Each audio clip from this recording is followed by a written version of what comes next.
shows, but definitely is a Christmas movie, Sheldon. And so yeah, I have to watch it every year during the season.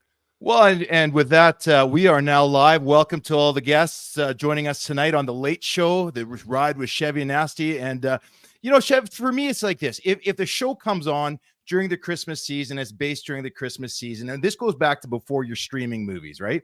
It comes on cable TV, and we all watched it, usually just when all the families coming back from college or getting out from school break. It's 100% a Christmas movie. Well, you know what? There's a lot of people that don't think so. We've got a great show tonight. As you can see, you and I are a little dressed for the festive season, but we're going to discuss that, Die Hard, and a lot more right here on The Ride.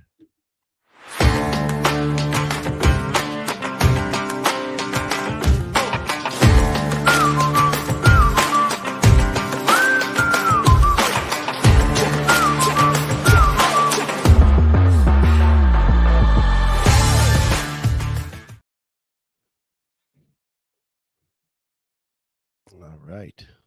Sheldon? Yeah. We're just waiting. We're going to get Jenna. Let's kick it off with the poem. Let's do it. Oh, there it is. There's the music as we got some people joining us right now. Here we go. 'Twas the week before Christmas, the season of Yuletide. We are Chevy and Nasty, and this is The Ride. Our gift to you is a festive themed show full of guests and hot takes. Who knows where we'll go? What's our favorite tradition? What's our best childhood thing? What brings us tons of joy when those Christmas bells ring? Well, we both love good eats. We're 300 pounds for a reason. Our weight gain's substantial each and every festive season. So, is Die Hard a Christmas movie? Chevy and Nasty, we say yes. I think that's the perfect question to ask each of our guests. Now, on Dasher and Dancer, on Comet and Vixen, if you crave Chevy and Nasty, tonight you'll get a full fixin'. Oh, yeah. Welcome to the show, the official welcome to the show. Kick it off the way we used to kick it off back then. Started off with a poem, and what a better time. Thanks, Jenna, for queuing that up. What a better time to have a Christmas poem than the week before the Christmas season. It's our last live show of the year. We don't know if we're going to do a year in review next week. Maybe we will. Maybe we won't. Yeah. We're not sure. But this is our live last show for sure. We want to thank our sponsors, Dream, Reach, Achieve, for this first segment, being part of the show. And thanks to all of you. We got Jamin joining us, the Rubio Method, Alex, Chris. Man, what a show we got lined up. Already weighing in, Alex says Die Hard is a Christmas movie, and we're going to get to that in a minute. But before we get to that, we're going to present your ride for the night. We want to let you know what's coming up on this show. Tonight, Sheldon, we got an action-packed show. Not only are we going to talk a little bit about Christmas-themed things, but we're going to talk to our gift to our listeners, our loyal listeners. We want to get some of our contributors from Chevy, from the NGBN.TV network. Yep. To jump on our show and introduce some of them to you. So the NGBN.TV network is launching in January on connected TV. So Roku TV, Amazon Fire, Apple TV, Spotify, iHeartRadio. We're launching officially in January. And we have content creators from around the globe. And we've invited some of them to meet some of you tonight. So Jenna, do you mind pulling up that slide so we could let the folks know what's going on tonight? I'm wearing my nice festive Christmas sweater. There you go. So the first thing, Sheldon, we're going to discuss is Die Hard, a Christmas movie. I want to put this one to bed once and for all. So we're going to get a few opinions on this one tonight. Yeah, we're going to get that. We did the poem. Yeah. We're going to talk about a Christmas tree and a Christmas tree story, right? Yeah, and take a look at the great Canadian tradition of the World Junior Hockey tournament and schedule. Who gets up for the games? Who's setting their alarms at like 3 a.m, or who just sleeps in and watches the highlights? And as we mentioned, we're going to have plenty of guests. So if you're listening live, thank you for being here. It's going to be a little bit of a longer show. We're going to probably go for a good hour and a half. And so if you got to tune into bed, you're all tuckered up. But if you're a night owl like we are, join us because we have some great guests. And even after the hour's up, we got a couple of great guests coming up. Sheldon, I've got my Christmas drink. I don't normally usually have water on the air. I'm feeling a little under the weather. I also have a tea.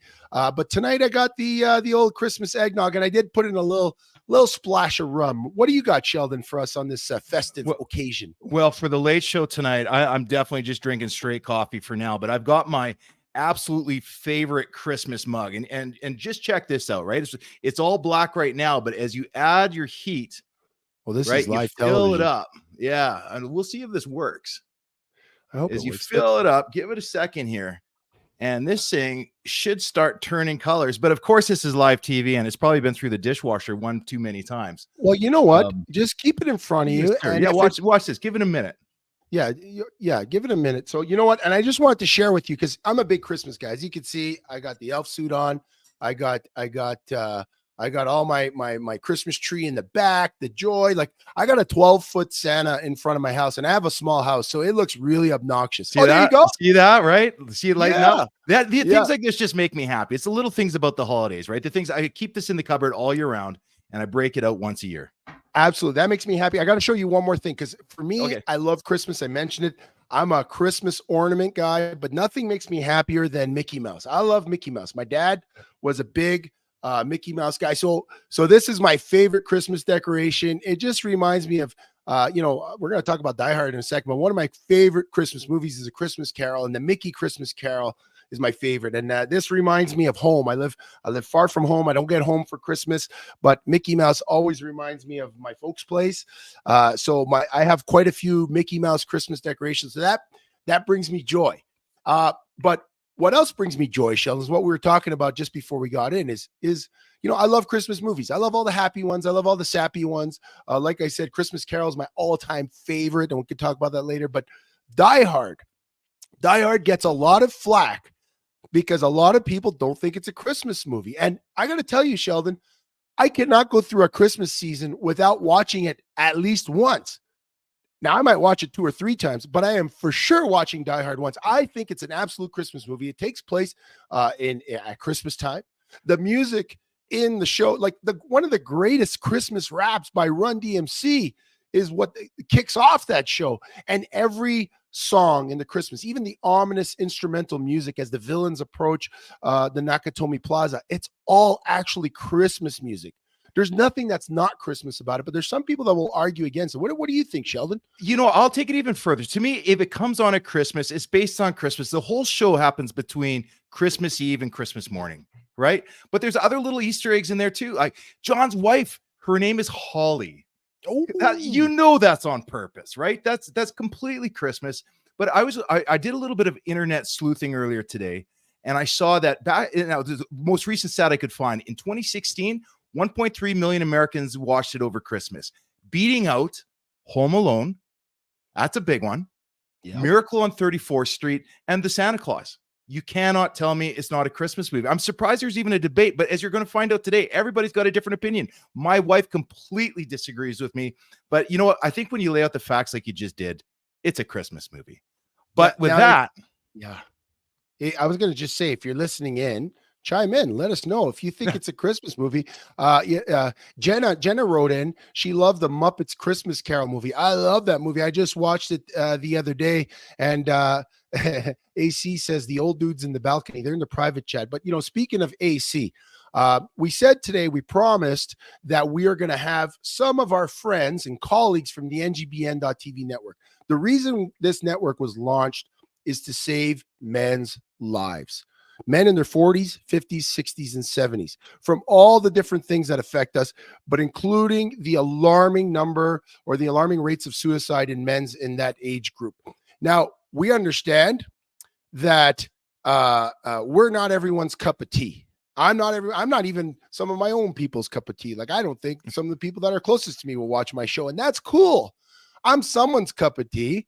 And what I do know is that on this network, we have some fantastic content creators, and we're so lucky to be joined by 5 different or actually 6, but 5 different shows on our network, and those are just 5 among many.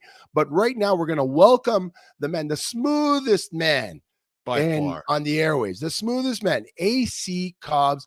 AC, welcome to the ride with Chevy and Nasty. Look at that man. There you go. Hey, what's up, fellas?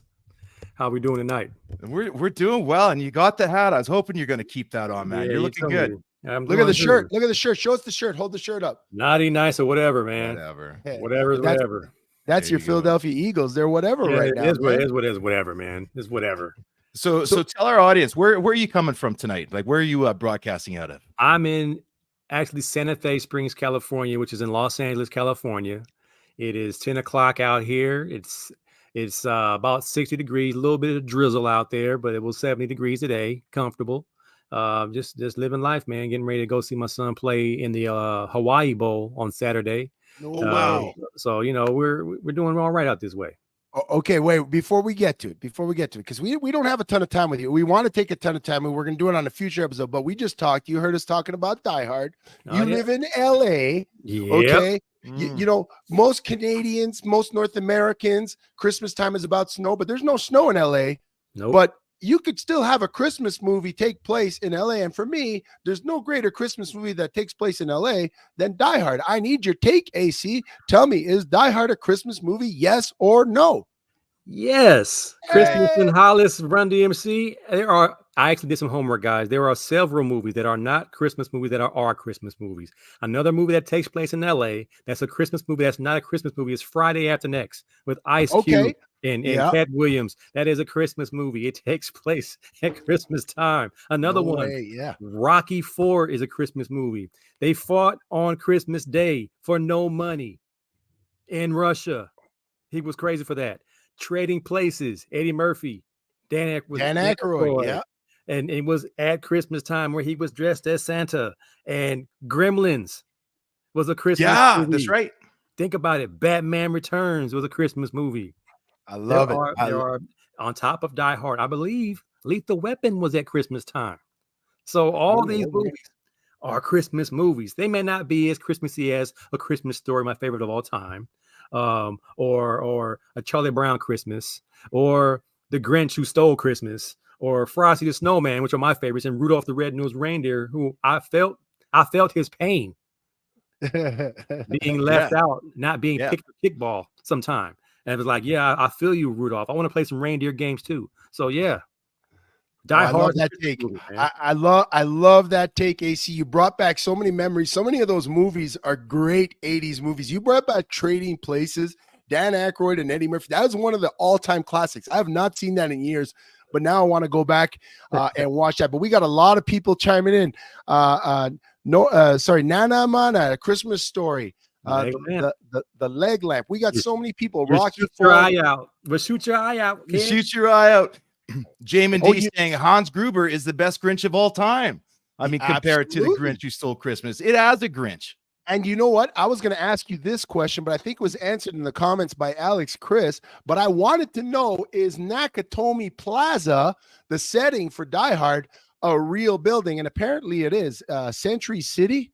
Is that still standing, or did Hans Gruber blow up the roof? And how long did the renovations take? I have no idea, but everything is there. It was real deal. I mean, it was real buildings, but they had to make, replicas and, blow some stuff up. So, that's a budget. That's a Hollywood budget. You blow things up and you replace them. Look at Rubio piping in. Jamie Lee Curtis was a smoke show in Trading Places. She was also a smoke show in True Lies with Arnold Schwarzenegger when they did the tango scene. Yes. You know what? We're going to move on from Christmas movies. What are some of the Christmas traditions that you hold dear from when you were young? Like is there decorations? Is there a meal? What like to you? What is Christmas, AC? Christmas is not touching gifts under the Christmas tree until mom said it's okay. Like if you touch the Christmas gift before it was time to touch a Christmas gift, she will give it to someone else. Oh, wow. My mom did not play with that. One time I opened the gift too soon just to kind of get a peek because I had a feeling it was what I wanted. So I was like, I just can't wait. And I opened it. I had my Scotch tape nearby to put it back. To peek. And my mom has a special way that she wraps gifts. And I was not able to replicate that wrapping. So I put the gift far underneath the tree. And she found out that I opened it and she gave it to someone else. And it was just something What's the tradition? Are we talking like a week before? Are we talking like the night? Like when do you open gifts? Are you a midnight family or a morning of? We were one gift on Christmas Eve. Yeah. And you always pick the wrong gift and you be pissed the rest of the night and you have to wait till the next morning. But it was always that anticipation of guessing and hoping you got what you asked for. Kind of like Ralphie on the Christmas Story. Like, I hope I got that rifle, but I don't see anything under the tree that looks like a rifle. So you kind of, you better not touch those gifts, my mom would say. And, but it was always a big thing for me and my little brother. For my kids, we make them read the birth of Yeshua and we read the Christmas Story before we open presents, because we have to remember why we celebrate this in the first place. So that's a tradition we have for our kids, even though now they're grown. We don't even do a big tree anymore. We do a couple of, decorations here and there.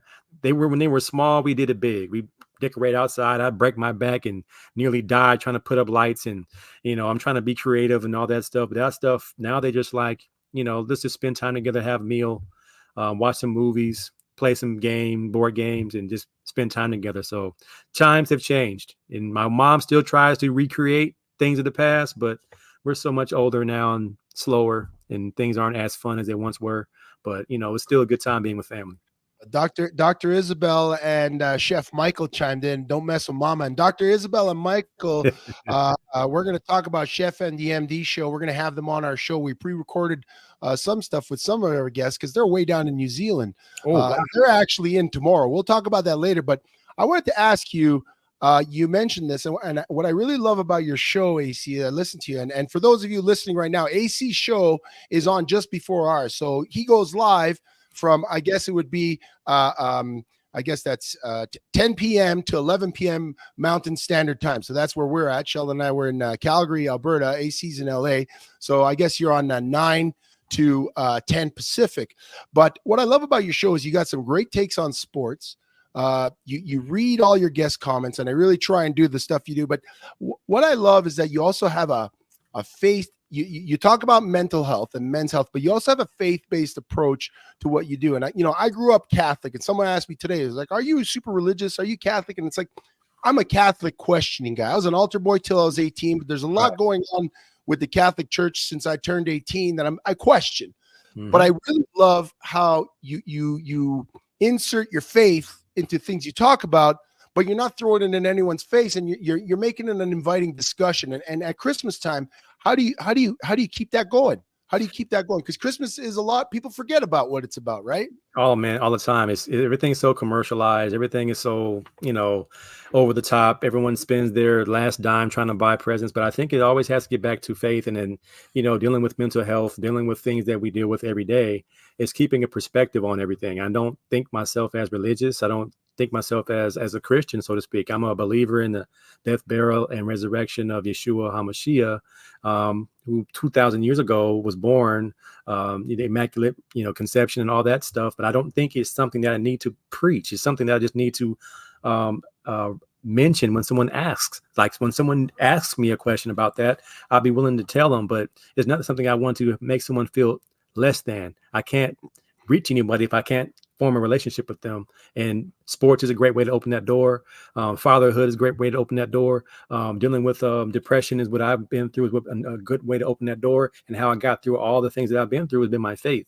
And that, we all have purpose.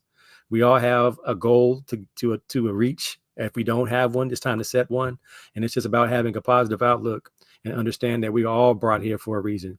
And Yeshua was born for a reason, that we might all have life. And I don't have to preach that. It's just something that should emanate off of me and my conversation and what I stand for. So if I'm ever negative or angry or mad, it should not be. Something is not right. And that's when you need to say, AC, are you okay? Because it's just something that should not be phony. It should not be fabricated. It shouldn't be something contrived. It should be natural. It should be honest. It should be transparent. So that's a big witnessing tool for me, is just to be myself, be happy about it, have some good times, and understand that it's not about me. It's about him. And this season is not about us. It's about him. So that's why, I really think it's important for us to make sure we remember that this is the reason for the season, not just us buying a bunch of stuff that we can't afford. every year.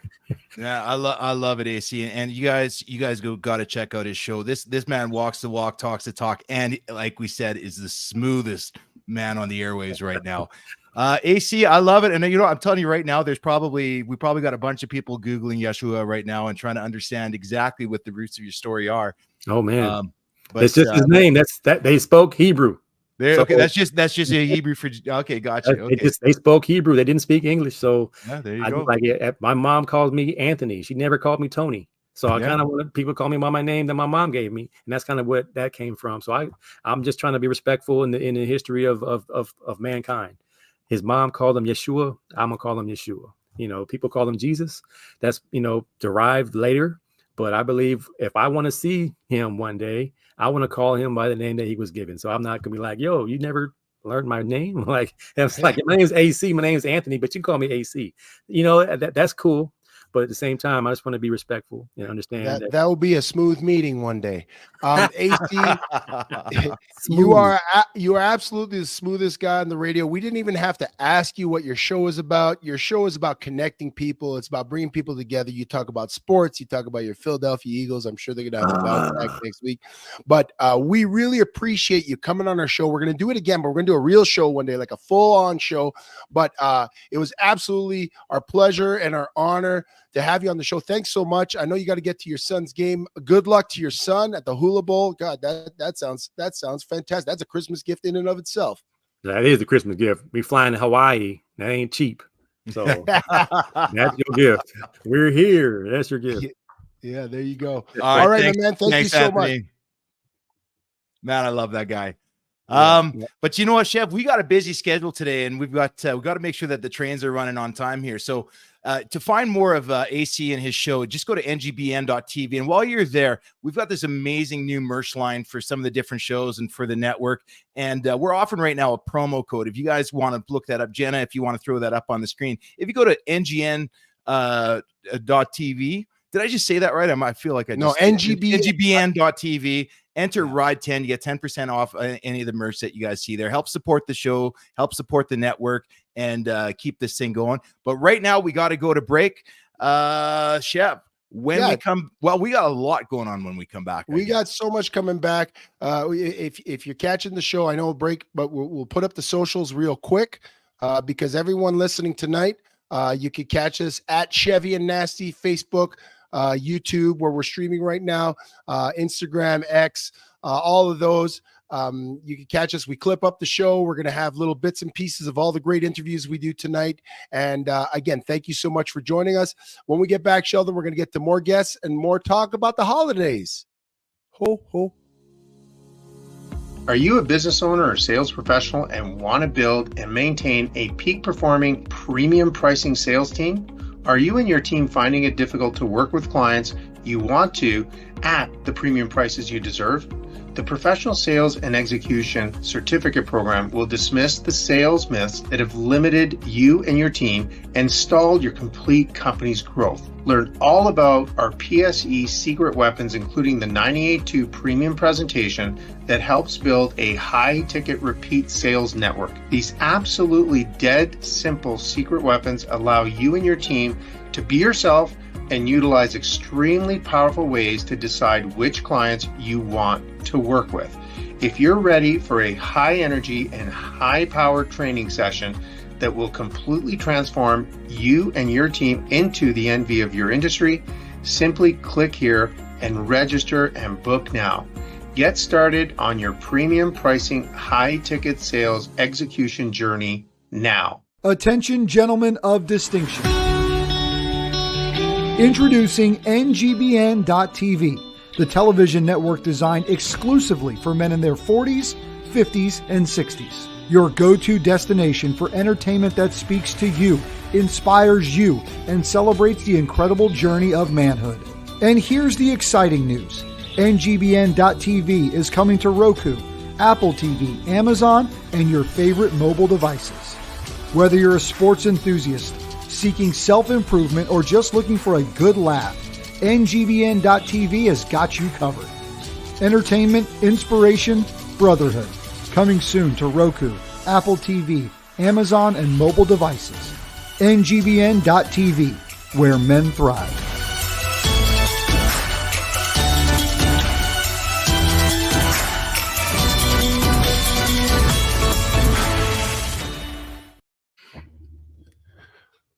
We're back. Oh, I guess we are.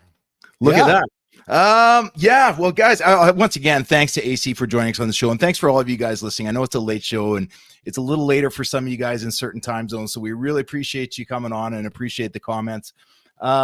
Just a reminder, this segment is brought to you by We Drone Real Estate Media, your one-stop shop for photos, virtual tours, and full RMS packages out of Calgary, Alberta. So thanks to We Drone for helping to keep the lights on around here. But Chevy, you know, as we're getting into the season, you had this post that I had to reread this year, and this goes back to a couple of years when you were going through a major life transition. Yeah, and you know, it was you're just recently divorced. You're just, you know, kind of crawling out of the ashes, trying to get, you know, your first place, get all set up, and somebody. I'm going to let you tell the story, but it just really caught me about how, like, Christmas spirit, right? Like, the kids think that it's so magical, but Christmas is really a choice. And it's something that each of us have to play our part to make better for other people, or even sometimes just to lift ourselves up. Shep, you've always had a thing about Christmas trees. Tell the story in a way that I can't. All right, Sheldon. Yeah, no, I appreciate you setting that up. Yeah, so I put this post on Facebook a few years ago. It was a year, sort of the year after I got divorced. So you mentioned I went through some major life changes, you know, whether it was the transition out of football career into a brand new career that was, you know, I became a firefighter in my 40s, and that was, you know, it was a daunting task. I had gone through divorce. I had also gone through the death of my dad. It was a tough time in my life. It was absolutely a tough time. Now, I've always been a pretty resilient guy, but that was a tough one. And, you know, I had moved into a new place in November, you know, from the family home. You know, you kind of downsize into a small place, and literally, you know, one day I invited my firefighter friends, and they just threw all my boxes in my house because I didn't know where it was going to go. Right. And so I lived in boxes for months because I was on my own to kind of set up my place. And it's hard to do that while you're still living life, while you're still being dad, while you're still doing all the things you got to do. Unpacking your life and figuring out where it goes, that's extra. And it was tough because every time you open something up, it just opens chaos.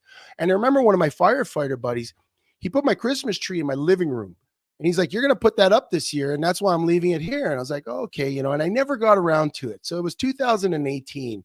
And gosh, Christmas came, and my living room was filled with boxes and furniture. It was just chaos. Like, this is the living room I'm in right now, and you see my Christmas tree behind me right there. And I tell you, like, it was kind of a dismal Christmas for me because, like, I didn't get around to putting the Christmas tree up. I didn't get around to getting any decorations, any lights, and it was tough. And Christmas time can actually be one of the loneliest times of the year for people. And I really felt that year, even though my kids were close by and they kind of went back and forth to their mom's house, it was still hard. I had no family around. I kind of went through the divorce by myself. My dad had passed away that year. It was a really, really tough time. And putting up a Christmas tree was like the last thing on my mind. But fast forward a year later into the post that I put up, and maybe I'll take some screenshots and put it on our social media at Chevy and Nasty on Instagram and Facebook. But yeah, I just talked about the Christmas tree that I put up the following year and the one right behind me, how much joy it brought me to get to that place where, you know, the year before I was just like, I couldn't even get it out of the box. There was no place to put it. And all of a sudden now I make my house, my home, like a happy place where Christmas was taking place, where I felt joy. And from that year, so 2018 was the year that I didn't put up a tree. From 2019 on, I make it a point to really make that choice. Like you said, that choice to make Christmas mine, because I realized that tree for me is a symbol of resilience, is a symbol that you can get out of even the toughest ruts in your life. Like for me, that year might've been the toughest year of my life. You know, so sad, so pathetic that my box with the Christmas tree in it was my Christmas. And then a year later, you know, I'm putting up the lights. I got the, 3-4 years later, now this year I buy the 12-foot Santa. Like for me, like you said, Christmas is a choice and I love it. Like, I can't wait. Like I put my Christmas tree up early. It's a big deal for me. I still take my kids to take Santa photos. My 17-year-old, I dragged them the other day. I bribed them, but I dragged them for Santa photos because for me, I told them, I said, when you guys are long gone, Christmas means something to me. So my kids are past that age now where they thought that, Christmas was just something that happened. And when they hit that crossing point, I don't want to give too much of a spoiler alert. I don't know who's going to be listening to this right now. But what I told my oldest son when he first crossed that barrier, I told him that, okay, now you know the truth. But the truth is Christmas spirit is real, but it's up to each and every one of us to play our part to bring it. And that includes just the choice to step into the season, to start thinking about others before ourselves, to do our part for those that have less than we have in the community, and just do what we can do at our local community level, at our city level, and even within our family, just to remind ourselves what this is really all about. And Chev, I love that story because it really brought home to me that this was a choice. Like Christmas and Christmas spirit is a choice, and it's up to us to make it happen. Yeah, absolutely. And I choose joy. And that's what it was about for me. It's choosing joy. In the dark times, you could still choose joy. And for me, that symbol behind me, that Christmas tree, sometimes I just sleep on my couch with my Christmas lights on because it's the only time of the year I can do that. And I love it. Like I'm not phony. I'm not fake about it. My Christmas tree means so much to me. When I put the ornaments on, there's ornaments that just remind me of things that I did in my life or some special things. And every year I give my kids ornaments. It's literally about choosing joy. All right. You know what? So with that, I think talking about keeping the trains going on time, and we're already over it. But these are the stories that I love, Chev, and I really was touched by that. And I love reading that as a reminder every year, just because it helps me, appreciate what I've got in my life. But coming up next, we bring on, who do we start with here? I think we start with Brian Jodis, one of our, and you guys are going to love this guy. This guy's got amazing energy. He's the host of the podcast, Get Your Six. And we joined him, or pick up the six. And he joined us a little earlier here from North Carolina, talking about his Christmas traditions.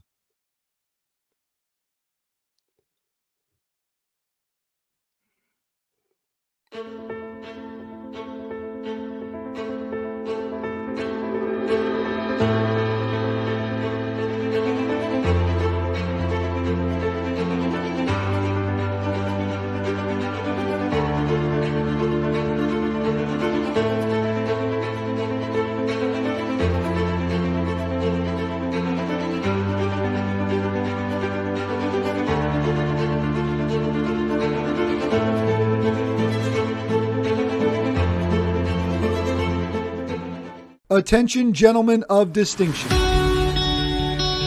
Introducing NGBN.TV, the television network designed exclusively for men in their 40s, 50s, and 60s. Your go-to destination for entertainment that speaks to you, inspires you, and celebrates the incredible journey of manhood. And here's the exciting news. NGBN.TV is coming to Roku, Apple TV, Amazon, and your favorite mobile devices. Whether you're a sports enthusiast, seeking self-improvement, or just looking for a good laugh, NGBN.TV has got you covered. Entertainment, inspiration, brotherhood. Coming soon to Roku, Apple TV, Amazon, and mobile devices. NGBN.TV, where men thrive.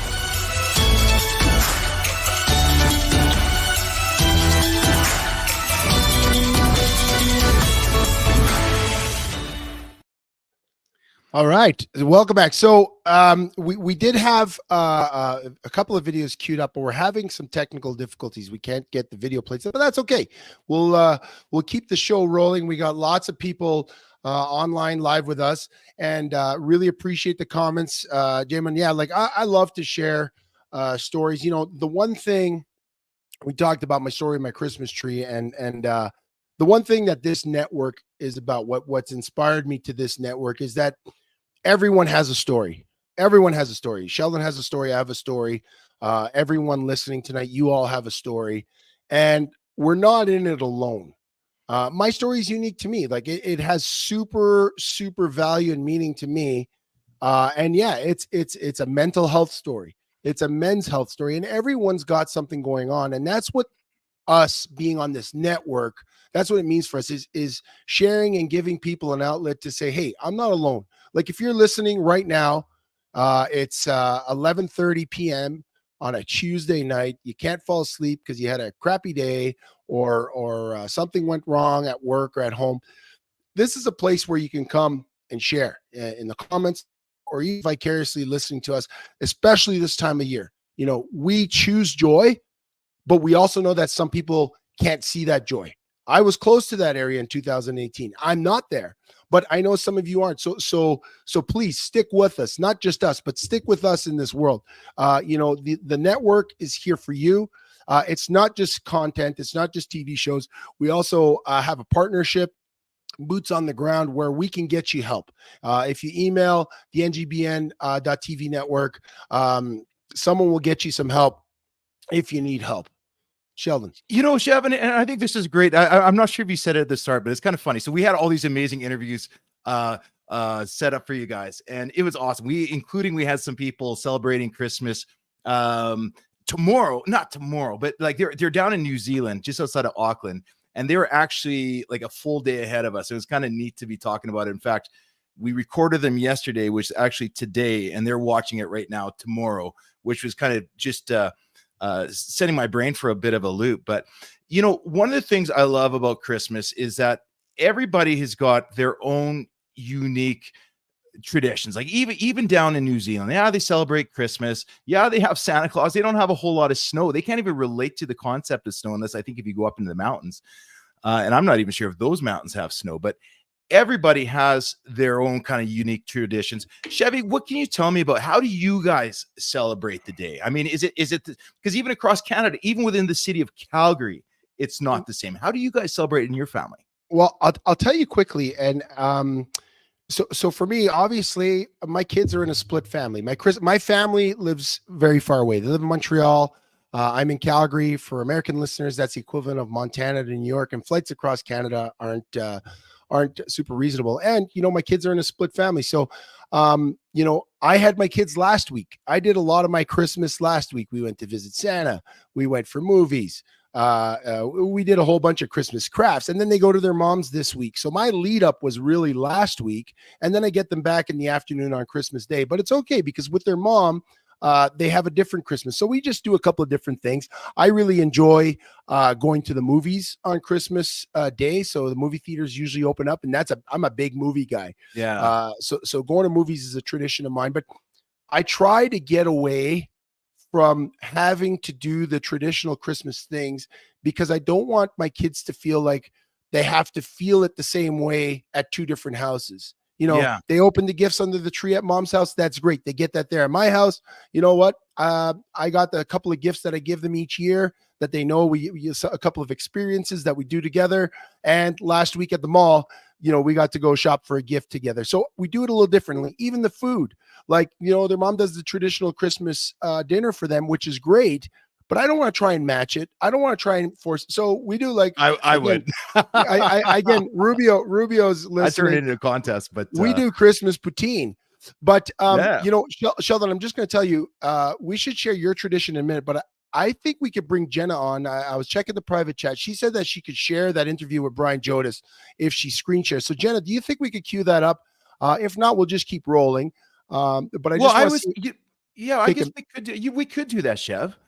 But I was thinking, you know, this might be a good opportunity for us to introduce our listeners to our OnlyFans page, right? Where we can give them all kinds of bonus. Was it OnlyFans? Patreon? I guess we don't have any of those things. Okay, Jenna, go ahead, cue it up. Let's see how this works. Jenna, come on, and we'll introduce you to our listeners too. So Jenna's gonna show up here. Jenna. Oh, hello. Hi. There she is. Sorry, guys. I can do that. I can do the screen share and play the video. So wait up. We're not letting you get off the hook here without answering the most important question of the night. Is Die Hard a Christmas movie? You know, the first time I ever watched Die Hard was 2 days ago. You rolled your eyes. I don't like that. I had to think. It's been a week. I had to think when it was. And no, it's not a Christmas movie. Not at all. No. It takes place on Christmas Eve. Barely. Nobody opens a gift. It's barely a Christmas movie. They just have decorations and, you know, drinks and I think you got to watch it a couple of times, but I think right now we should see if we can get Brian Jodis on, Okay. introduce him to our listeners and see what he thinks about Die Hard and Christmas in general, because he's got some good takes as well. Okay. Give me 1 second. I can do this for you. Yeah, I think even Dr. Michael and Dr. Isabel and Chef Mike agree that the eye roll was a giveaway. I knew we weren't gonna get a straight up answer. So yeah, I hope we can queue up these interviews tonight, because yeah, they're fantastic. And if not, we're gonna find a way to put them on our YouTube page. That's what we're gonna do. Like, we have the interviews in the can. So if for some reason it doesn't work tonight, folks, we're going to post all the interviews. So the interviews with Brian Jodis, interview with Charles Schultz, Chris Rubio, Dr. Isabel, and Chef Mike. We're going to have them all on. You're going to see our great interviews. But here we go. Or not.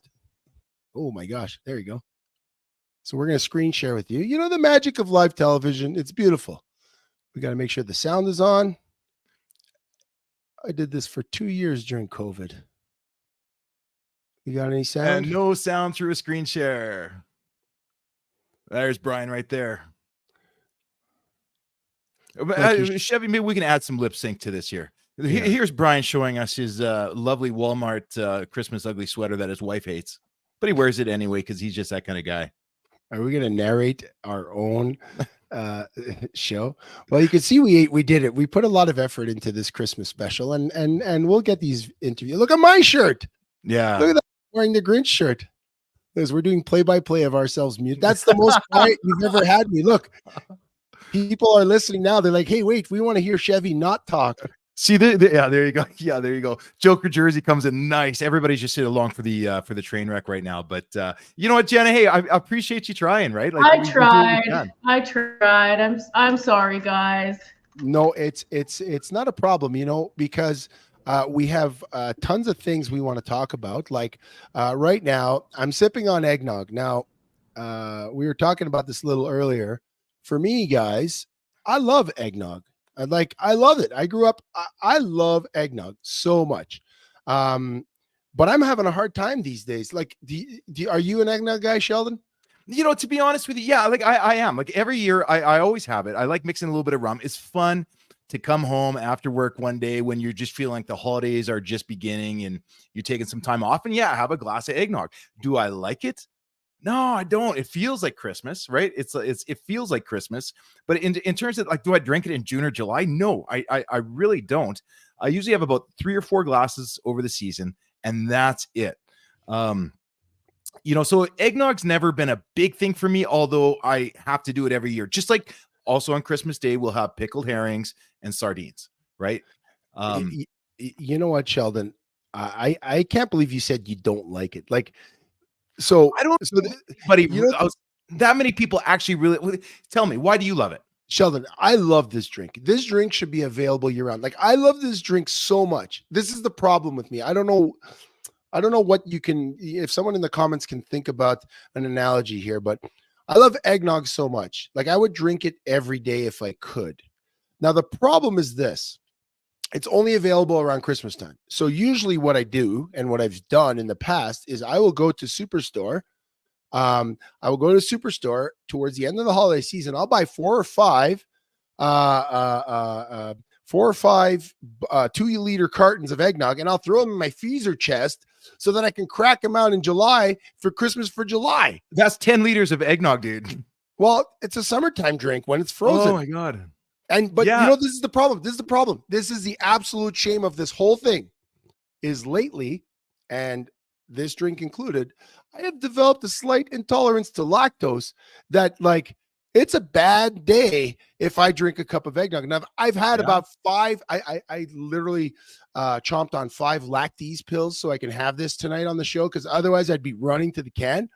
But that's the biggest heartbreak for me, is I love this drink so much and I cannot drink it anymore. I had a cup the other night while watching Die Hard, and I didn't make it through the movie. So I love eggnog, but it's almost like I have a love-hate relationship with it. You know what, Sheldon?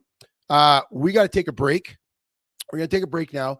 If you're following us, thanks for all the comments. Rob Evans says, too much information. Hey, I'm letting you know, lactose intolerance is a problem, man. This is a network for men's 40s to their 60s, right? And it's funny how, as you get older, our conversations turn to bowel movements and how's your poop been this week? And yeah, it's crazy, right? It's sad, but it's true. Before we go to break, just a reminder, guys, check us out on our socials. We're on Facebook, YouTube, Instagram, and X. I still call it Twitter, at Chevy and Nasty. And guys, if you guys are watching on YouTube right now, if you can do one thing to help us out, guys, just hit that like button. It really helps with the algorithms and make sure that this gets out to more people. Chevy and I want to keep this thing going on here, and with your support, guys, we're going to be able to do it. So we really appreciate it. But stay tuned. We're going to take a quick break. And when we come back, I don't know if this is unscripted. Sheldon, you know what? When we get back, we're actually going to have a special guest show up live. You don't even know it, but we're going to have a special guest show up live. For our recorded content, all the stuff we did with all our great guests, you're going to find it on our YouTube page. But when we get back, a little more Christmas talk and a little live guest, a little elf showing up from the North Pole.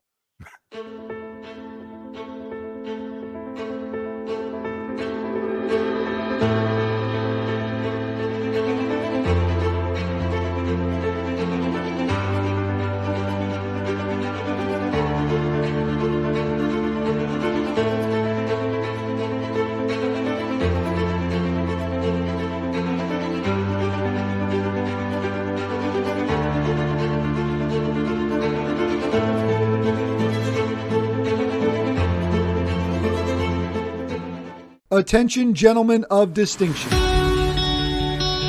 Introducing NGBN.TV, the television network designed exclusively for men in their 40s, 50s, and 60s. Your go-to destination for entertainment that speaks to you, inspires you, and celebrates the incredible journey of manhood. And here's the exciting news.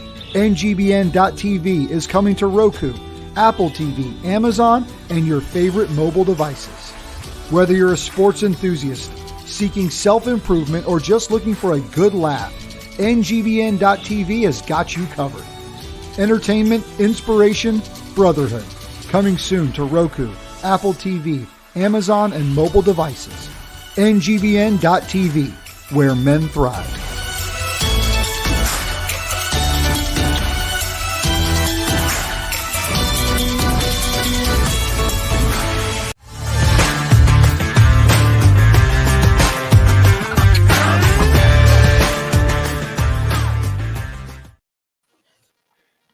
Hey, welcome back to the Ride with Chevy and Nasty. You're listening live on YouTube. You know, we never know what's going to happen on live TV. We never know where the ride's going to take us.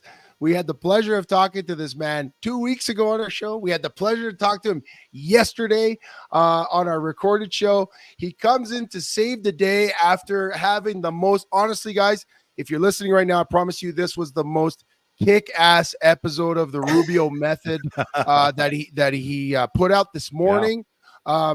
Chris, thanks for coming on the show and saving the day like an elf in the night. Look at you. Not a problem. You can never have enough. You can never have enough Rubio. That's my motto. If he's coming out to save us in the night in our darkest Christmas hour, doesn't that make you more of like Rudolph? Is that a good analogy? Are you our Rudolph? He is. I think I would be. Yeah, Rudolph. Yeah, I definitely would be. I'm saving the day. I'm watching you guys on YouTube, and I'm like, hey, you know what? If they're having technical difficulties, I'm an hour behind them. I'm going to just jump on. Well, we are so happy that you jumped on. You know what? We're talking about our network.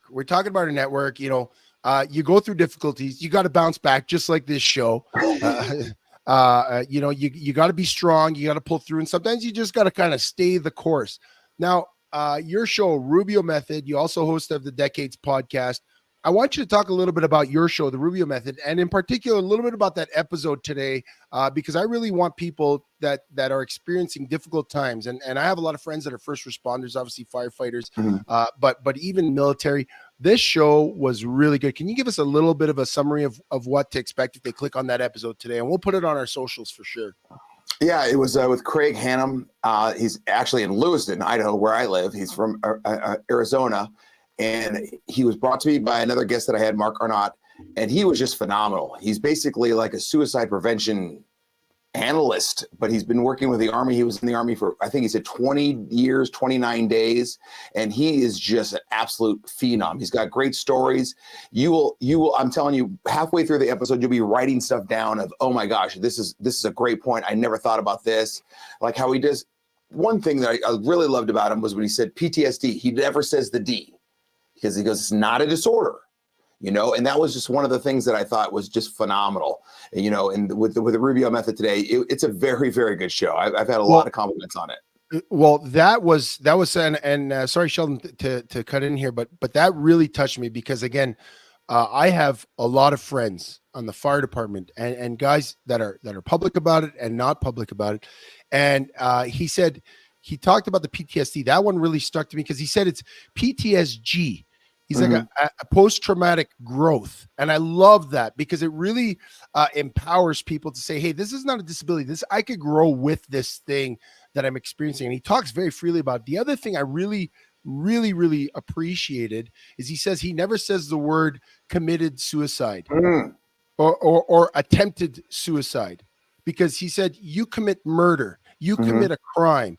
He's like, I just thought that really destigmatizes some of the talk around men's mental health issues and going for help because invariably you've got to go for help. You've got to get that accountability. And he talks a lot about that. And yeah, if you're listening tonight and you have an interest in this subject or it's something that, touches you, I strongly suggest to go to the Rubio method, pick up Chris's podcast. What episode was that number? Season 2, episode 8 or episode 48. Yeah, it was fantastic. It was fantastic. I think we need to talk a little Christmas. Sheldon, you got a Christmas question for? I'm gonna jump right into it. I don't know if you were able to catch it earlier. I think you were on when we asked AC, but we got to hear straight from your mouth. Die Hard, Christmas movie or not?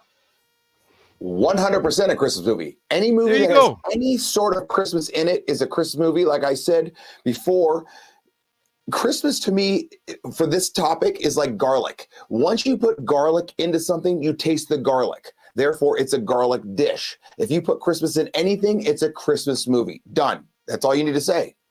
Yeah. And I don't know if you heard the stats before, but in 2016, that's the soonest stat I could find. It actually outperformed Miracle on 34th that's Christmas Story. Like it's just maybe it's a guy thing. Jenna doesn't think it is. My wife doesn't think it is. Jenna doesn't have an opinion on this. She's only seen it one time. Yeah. I mean, no, that doesn't happen. No, you can't. You have to see it multiple times to see multiple of what's happening throughout the movie and realize that it really is a Christmas movie. That's awesome, Chris. Before we let you go, because you had a lot of good takes on the recorded session we did yesterday. We're going to put it on our YouTube at Chevy and Nasty. But before we go, I want you to tell us the story about your redemption story, your Christmas redemption story versus your cousins. Because then we're going to let you go, and Sheldon and I got to finish this one on. We're going to sail this one home on our own. But yeah, tell us a little bit about your redemption story with your cousins. Well, you were asking me about Christmas traditions. I mean, Christmas Eve, we always went to my aunt Kathy and Chubb, my uncle Chubb's house, and we'd always go there, have a great time. And I was always the youngest son, or the youngest male. There was a very male-dominated family, and we would go, and it was great. And when we get there, hey, how's it going? You kiss all the aunts and uncles and grandmas and grandpas and blah blah blah cousins, and Italian family. You got about 55 cousins, and always you'd have to go to the older cousin's bedroom, just hang out. I remember he had Intellivision. That was like the advanced Atari. And it was, oh my God, he's the richest man in the world. He's got Intellivision. And I'd go in there and immediately they would shut the door behind me and just beat the hell out of me nonstop. And that was like a Christmas tradition because I was the youngest. And so I was the dumbest. So I'd continue to walk in the room. And so this happened from age probably 8 to let's go 16, 17.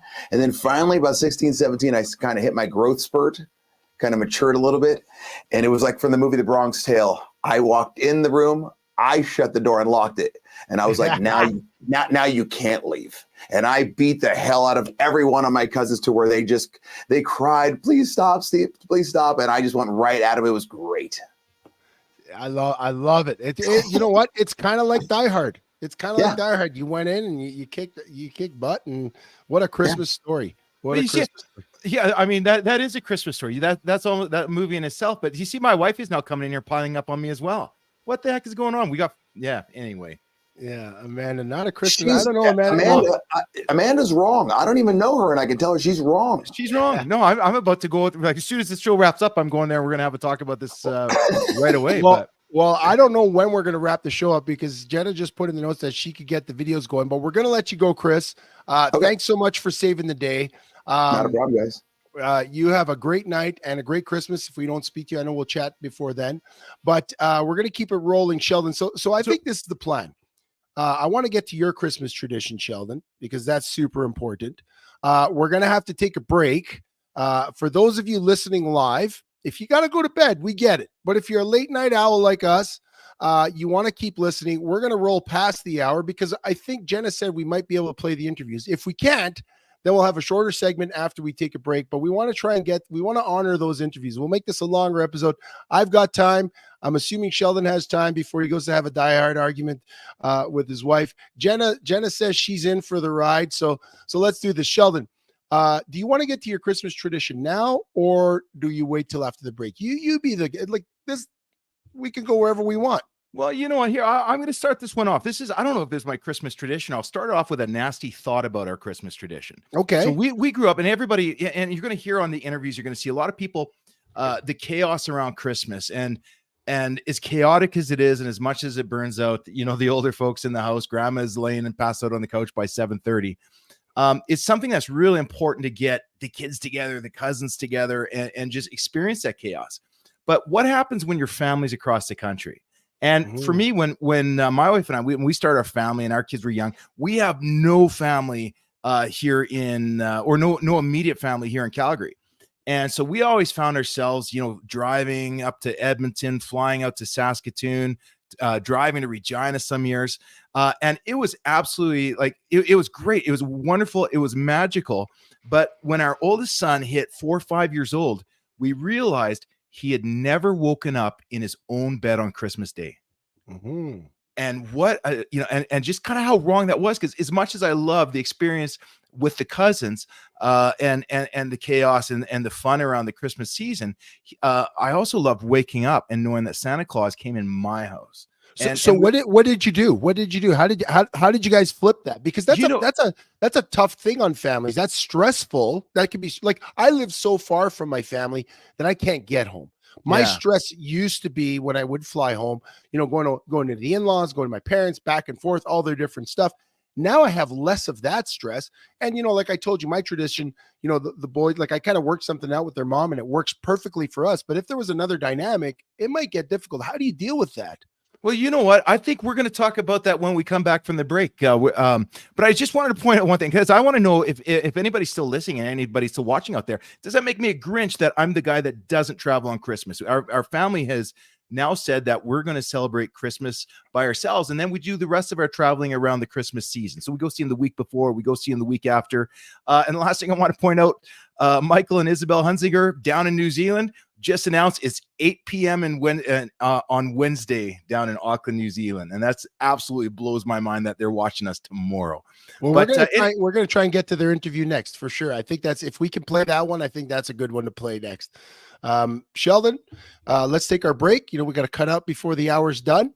But again, for those of you listening, we're going to keep this thing rolling, and obviously it's going to be online.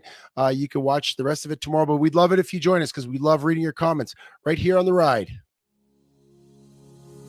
Are you a business owner or sales professional and want to build and maintain a peak performing premium pricing sales team? Are you and your team finding it difficult to work with clients you want to at the premium prices you deserve? The Professional Sales and Execution Certificate Program will dismiss the sales myths that have limited you and your team and stalled your complete company's growth. Learn all about our PSE secret weapons, including the 98.2 premium presentation that helps build a high-ticket repeat sales network. These absolutely dead simple secret weapons allow you and your team to be yourself and utilize extremely powerful ways to decide which clients you want to work with.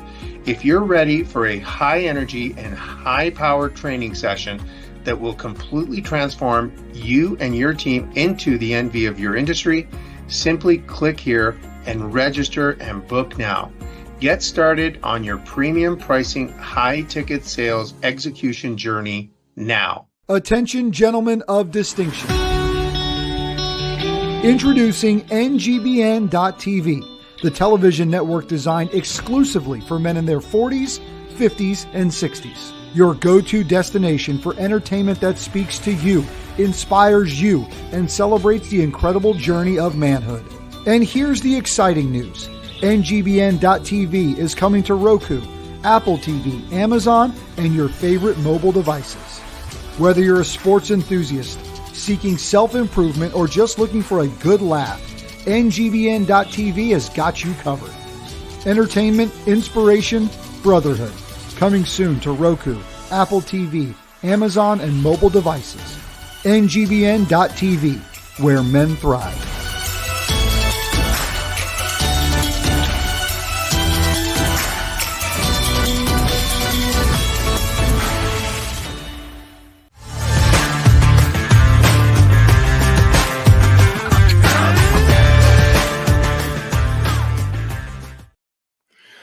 Well, Oh, it's man. official. 2 weeks in a row, we are going to overtime, Chev. Yeah, and you know what? I don't know how how long overtime's going to last. Like I said, You never know. Jenna said she can get the interviews up. I'm hyped. First of all, I want to continue hearing your story of your tradition. If we could get those videos rolling, I say in the second hour, let's just get them. But let's tell some stories in between, because I think we got a few things we wanted to talk about, get off our chest. I want to talk about the World Juniors. I want to talk because I'll get to it, but I just want to tease this. I'm a bit of a World Juniors Grinch. And if there's any like true diehard Canadians here, they might not agree with my take on this. But Sheldon, are you a Grinch? You asked the question to our listeners. I stay home with my family on Christmas, with my immediate family. And I think that's fantastic. I mean, I did the thing where I went back to Montreal when I was married, when our kids were younger. And man, it was so damn stressful trying to please everyone. You always feel like you're inadequate, you're stressed, you're not giving everyone enough time for their thing. It was hard. I felt it was so hard. And when I started just saying, hey, you know what? I do Christmas in my house because that's the magic for my kids. It changed everything. And it changed the game for me because it was about them. It wasn't about pleasing anyone else. And everyone else gets to see you. That's what I thought. So I don't think you're a Grinch. Does anybody agree? Like, if you're still listening here on YouTube and Facebook Live, let us know. Is Sheldon a Grinch for deciding, hey, that's it, Mom. That's it, Dad. That's it, in-laws. You want Christmas? You come see us. Is he a Grinch? Is that what you told them? Or how did you break the news? No, I think, really what it was a little bit like that. I said a little bit nicer than that. I was honest. Like, my kids have never woken up in their own bed with the excitement that Santa Claus came into their house.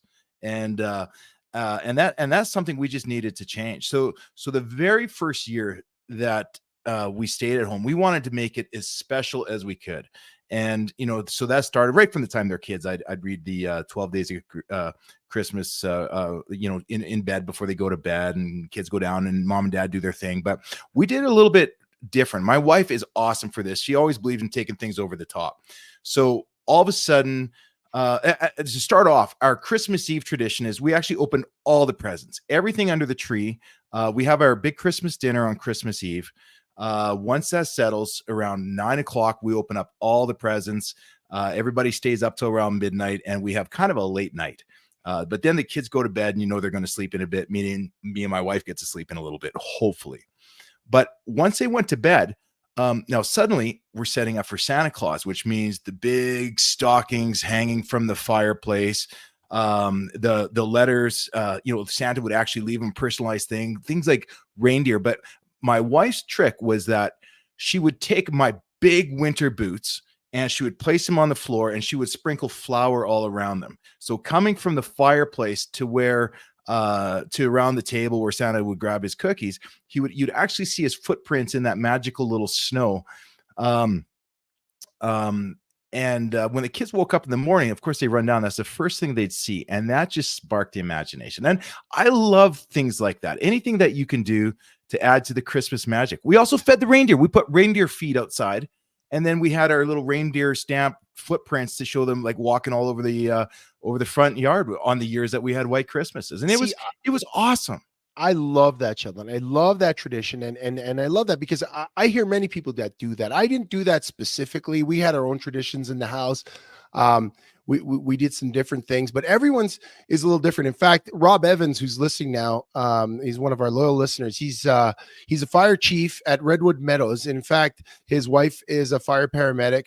I believe one of his sons is in the fire department, and they were the duty crew. Because he's the chief, he's the duty crew on Christmas. So their family tradition is they're on shift helping people on Christmas Day. And I think that's fantastic. And everyone's Christmas is a little different. And Sheldon, I'm going to cue something up here. Jenna's got it ready. We've got the video of our good friends that are actually listening right now, Chef Michael and Dr. Isabel Hunsinger. They're the hosts of a great podcast. It's MD and the Chef podcast, team podcast. They talk about brain health.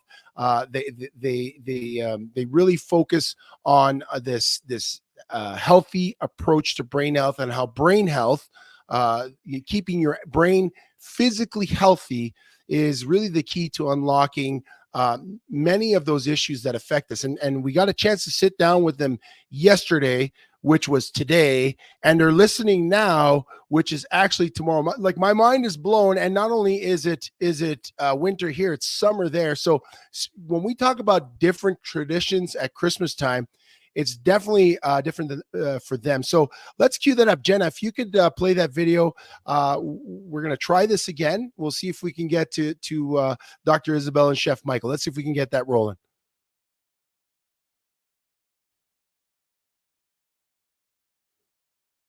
Off on the topic of the day, which is Christmas. I mean, you guys grew up, I believe you're both Americans, grew up in the United States, but have been out in New Zealand forever. What is Christmas like for you out there? Because I think there's no white Christmas, there's no snow. Well, there's white on their nose, Sheldon. Look, they got the zinc on their nose. You need sunscreen, man, down here, down under. Well, I mean, lots of sunblock down here. Coming from the U.S., I mean, we've been here 23 years, but the first couple of years was just so weird because it's totally flipped. You know, imagine your first in North America, your first week of June, when the kids are just getting out of school, it's summer break, the whole thing, and that's Christmas. Yeah. And it's like, wait, how does that work? What do we do? I mean, it took a little bit to get used to it. I mean, Christmas down under in Oceania is barbecues and beach and getting fresh berries and picking strawberries and getting a suntan, making sure you got your sunscreen on and your hat on. And Michael and I met each other in Colorado. So Colorado in Christmas is snow. So and Sheldon and I, we were just talking about this. You know, we grew up in Canada. Like, in Canada is close to the North Pole. So any kind of Christmas story usually involves a backdrop of snow, and it resonates with us because we have the seasons, we have snow. And we're talking about like people in Florida that, you know, it's winter time in Florida, but they don't get the same weather system we do. In New Zealand, it's summer. Do Christmas stories resonate with the local folks there the same way they would here? Like, what is a Christmas story there? Is it sitting on the beach? Everything American is here. Okay. Just so you know, even McDonald's. Yeah, good and bad. You know, let's put it that way. Yeah, no. But is it still Santa coming down the chimney with the reindeer? But he's wearing shorts? Like, that's an interesting one because our daughters were 4 and 6 when we moved here. So, you know, they're into the Santa thing. And once we got here, we had to come up with this story about how the heck does Santa get to our house when it's, you know, it's Fahrenheit wise, it's in the 80s. How does Santa get here? There's no snow. What does he do? How does he land? You know, so of course we had to be very creative. And they believed us, which was great. Yeah, I guess we lied to them. But, you know, we had to come up with the stories about how Santa gets here. But yeah, I mean, we see all the all the Christmassy stuff is here. But what's interesting is it doesn't quite have this, doesn't resonate the same, with Christmas lights on houses and things because it's dark. And now it's getting dark at 9 p.m. So, I mean, you don't see the lights until after 9, and unless you're out after 9 o'clock, you're not going to actually see any Christmas lights. So it's kind of. But we've adapted. We're into the season here. We love it though. Yeah. Hey. Well, the next question for me then, because Chev and I, one of our favorite topics is the food, and that's why I'm excited to be sitting here and talking to the chef himself. You're saying that you're looking at Christmas barbecue. What's on the menu for you this Christmas? It's well, I'm doing scallops, shrimp, a lot of seafood, salad, of course. We'll have another discussion about that another time on the MD and Chef Team show on the network. But we got to get our salad and veggies in. But really, it's and ice cream. And yes, yeah. But here, it's real tradition is strawberries and cream, seafood, doing things on the barbecue. But it's kind of lighter food and not as heavy because normally it's in the 80s or 90s Fahrenheit wise during the day. So, people aren't sitting around and just eating a heavy meal. It's a lot different. Or it's even a picnic with a bunch of friends down at the beach, going for a swim and having a huge picnic under the marquee tent, and tunes are blasting and the beers are in the chiller and surfing and all that. So that sounds like a total vibe, different you know vibe, what man. that sounds like an amazing Christmas. See, up here where Sheldon and I live, it's Calgary, Alberta. Typically there's snow. We haven't had any real snow this year. It's been obviously drought conditions and warm around the world, and I think we're seeing the effects of that. So we're kind of in between this. Well, it's winter, but it's not really winter. And it's not a very typical Christmas for us. So I think I'd like to come and experience a New Zealand Christmas. But we're going to move on. Christmas is about traditions, about food. It's about family. It's also about Christmas movies. And one of the non-traditional movies that is played generally around Christmas is Die Hard, starring Bruce Willis. And for me, it's an unofficial kickoff to the Christmas season. I sit down with my boys. I watch John McClane, visit his ex-wife's Christmas party in Los Angeles, gets trapped in a building with a bunch of terrorists. They play lots of ominous Christmas music. And, I believe it's a Christmas movie, but many people don't. What's your take on Die Hard? That goes to you. You're punted. That's question. Oh my! I got punted. Well, I'm afraid my answer is going to get me kicked out of the boys' club. Oh no! Don't worry. We just want to hear why. Why? Well, I mean, I love the movie. It's a great movie. I don't mind watching it anytime during the year. But at Christmas, I gotta say that I'm a sucker for love, and I love the Hallmark sappy movies where you know exactly what's going to happen, but yet there's beautiful love, and at the very end they come together, and oh my gosh, they kiss, and there's the end of the movie. And Isabel and I will watch that together, and we'll just have this great feeling, and we'll go, we love love. Yeah. That's how we do it. That gets me kicked out of the club. Oh well, but that's you won't get kicked out of the club because I think both Sheldon and I, we love Christmas movies too. My favorite, and I'll watch every iteration of this movie, is The Christmas Carol. I just watched one yesterday, the Disney one with my son, and my son just turns to me, and this is my 15-year-old. He's kind of my tougher guy. He's like, Dad, this movie always makes me feel like it's Christmas. I'm like, yes, because that's, to me, I need a story. Die Hard is a fun thing. It's a different thing, but I still consider it a Christmas movie. You, Sheldon? Yeah, I think just growing up, the first time I saw that movie was over Christmas. It's on TV every year. I stand by that it's a Christmas movie, but not everybody agrees. My wife certainly doesn't agree. So I love all takes. I mean, that's what we're doing here today, right? So that's amazing.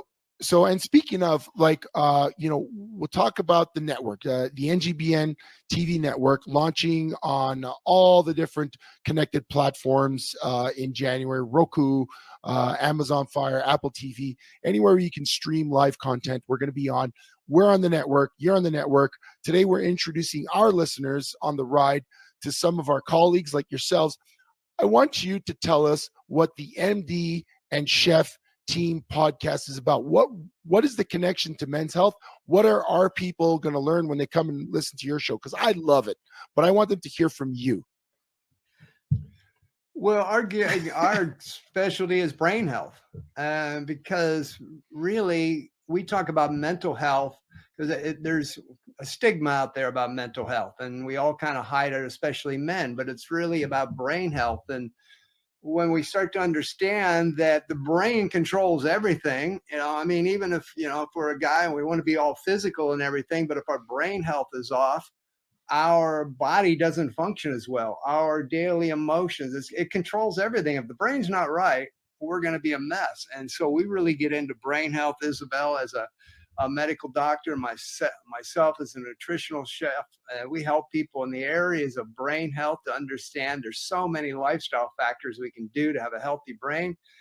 And through our own tragedy and mess, I mean, we can get into it another time, but Isabel had her bout of depression and is actually a suicide survivor. So, and I was there through that. We've been together 43 years, but I've been there through that. So we've got a real passion for men's health, mental health, brain health, to help people work through that in life. And, we've got some systems, we've got some solutions, but we've also been there. So we get it. We understand. Well, guys, I just want to thank you again for coming on the show today, and I encourage all of you guys out there to check them out on the MD and Chef Team podcast. It's amazing, and what you see is what you get. This is a lovely couple telling amazing stories and some really good information that we can all apply to our life. We're definitely going to have a longer conversation with you in the future, but we just wanted to introduce you, and we appreciate you taking the time all the way from tomorrow to join us today. All right. Thank you. Bless you. God bless you. Thanks, you guys. Thanks so much. Bye-bye. Now, they were awesome. Sheldon's still getting his camera back on. Hopefully he can figure that out. But yeah, the chef and MD, they're listening now. They're live. We had them on yesterday. They're so awesome. I listened to their podcast last week. They've got 5 holiday survival tips. They talk about what to do health-wise in terms of preparing for the holidays and not making sure you don't sabotage your goals, your health, and really your life, because again, we mentioned it before, the holiday season is great. The holiday season is fun, but it is filled with excess, and we go to excess to impress. We go to excess because we indulge, and we want to make sure we curb that. So if you follow the doctor and Chef Team podcast, you're going to get some really awesome tips. They're so fun. They're so cute. You got a little glimpse of them now. You watch their podcast. Their energy is infectious. They're almost as great a couple as Chevy and Nasty. Love one another. Honestly, they were awesome too, guys. As I've seen their shows, I've seen them in interviews and stuff like with on the network and stuff. But that was the first chance I actually got to talk to them personally. And what a wonderful couple they are they not? Like, Chevy, if you can be that happy being married that long and going through what they've gone through in their life, that's I don't know. I just thought that was cool to see that the Christmas spirit and their true love is alive and well down. Well, I'm no longer married, so apparently I didn't. I didn't have that going on. Too soon. But you know what, Sheldon? We're going to keep this rolling. We got another interview queued up, but before we get to that interview, we talk about traditions, and this one was a tradition that, man, I tell you what, I never bought into it. I kind of went all out for it, but man, did I hate it. The elf on the shelf. If you're listening, I want to know your comments on this thing. So the elf on the shelf was a new thing for me. I grew up in an Italian family. I don't even know how old this elf on the shelf thing is. But when I moved here to Calgary, we had kids. It seemed like it was one of those, gosh, I don't even know how to say it. It was one of those mom things. It started with one mom getting the elf, and then another mom getting the elf, and then the mom in the mom group, and all the moms had the elves. And then all of a sudden we had an elf. And I was like, man, I don't want to do this elf thing. Like, I really don't want to, because that elf thing is work. Like, you're falling asleep on the couch after a full night with the kids, putting them to bed, fighting them, bath, all this stuff. And next thing you know, you're half asleep. You wake up at 1 a.m. on the couch in your own drool, probably with a bag of Cheetos on your chest, and be like, I got to do something with a stupid elf. And you just like stuff them in the bag of Cheetos, wrap it up, throw it on a shelf just to do something different. I hated that thing. I've talked to people that have literally woken up in the morning and forgotten it. And as their kids are coming downstairs, they have to come up with a quick solution for it, just to keep that magic alive. It's stressful. It is stressful. But now here's the thing. You're a traditional Italian family. We grew up in a traditional Ukrainian family. God bless my wife. When that first craze came out, my wife just looked at it and said, nope, that's stupid. That's trouble. And that's not something we need. It's not a complication we need to add to our lives. Maybe that's the secret to a long and lasting marriage. I don't know. Good Ukrainian wife. No, but I tell you what does Rubio say? The elf on the shelf is a parent's nightmare. I agree. So many nights waking up in the middle of the night screaming, holy crap, we forgot to hide the damn elf. And the thing is, you don't even have to hide him. You got to do something creative, something that like the most creative thing I did with my elf. I got to say, the one time I was kind of into it, I bought a box of Rice Krispies and I cut the hole out of like Snap, Crackle, or Pop, one of those dudes. And I took the elf and I shoved him in the box, and then I glued the box shut. So that was like my most original one. And you know what? I put it on Facebook, and guess what? Everyone did it. So the good thing about the elf is if you're on top of it, you get a lot of ideas because everyone wants to share their real creative ideas. The problem with the elf is this. Not only do you have to, at some point in your kid's life, make up an explanation for the mall Santa, and we always used to tell the kids, the mall Santa, he's like an agent of Santa Claus. He reports back to Santa Claus. He's not the real Santa Claus, but he like his like numero uno in this mall. And if you're naughty or nice, he knows. We had that explanation down pat for the kids. But when they started walking to the stores, like the chapters or what do they call it in the States, the Barnes and Noble, and you see boxes and boxes of elves on the shelves, like the stores don't even help you out. Not only do they make you do this stupid thing, they don't help you out by hiding it. And the kid's like, well, why is he in a box? And it's like, man, I just think it's stupid. Like that, I'm a Grinch about that damn elf. I love Christmas, but that elf, I tell you what, it's no bueno. Someone said that in the comments. No bueno. Even Ian Hill hates the elf. So, I got to calm down. I might have to take a breather. Yeah, I see. Rubio hates it too, but Rubio hates everything. He loves Christmas. He loves the Hallmark movie. Well, he does. He hates turkey though, and that's you know what? If we threw an elf on a shelf in a bucket of poutine, I think that would be his nightmare. That would be his nightmare. So listen. The elf on the shelf, to me, he's like a glorified ornament. That's not even a cool ornament that gets all the attention. And I don't like that because I got some amazing ornaments on my tree. But you know what? One guy that also loves ornaments, I don't think he loves the elf on the shelf, is Brian Jodas. Brian Jodas is part of the leadership team on the NGBN network. He hosts the Pick Up the Six podcast. He does a lot of the amazing graphics we do. He's really a great behind the scenes teammate. Like whenever we need something, Brian makes it for everyone and shares it. He's such a great resource that we are so glad to have had him on the show yesterday. Jenna, can we get the Brian Jodas interview, and then we'll come back. We'll talk about something else. But yeah, let's get the Brian Jodas interview. I want to keep this show rolling. It's awesome. It's one. I don't know what time it is, but I got so much energy, Sheldon. Ho ho ho!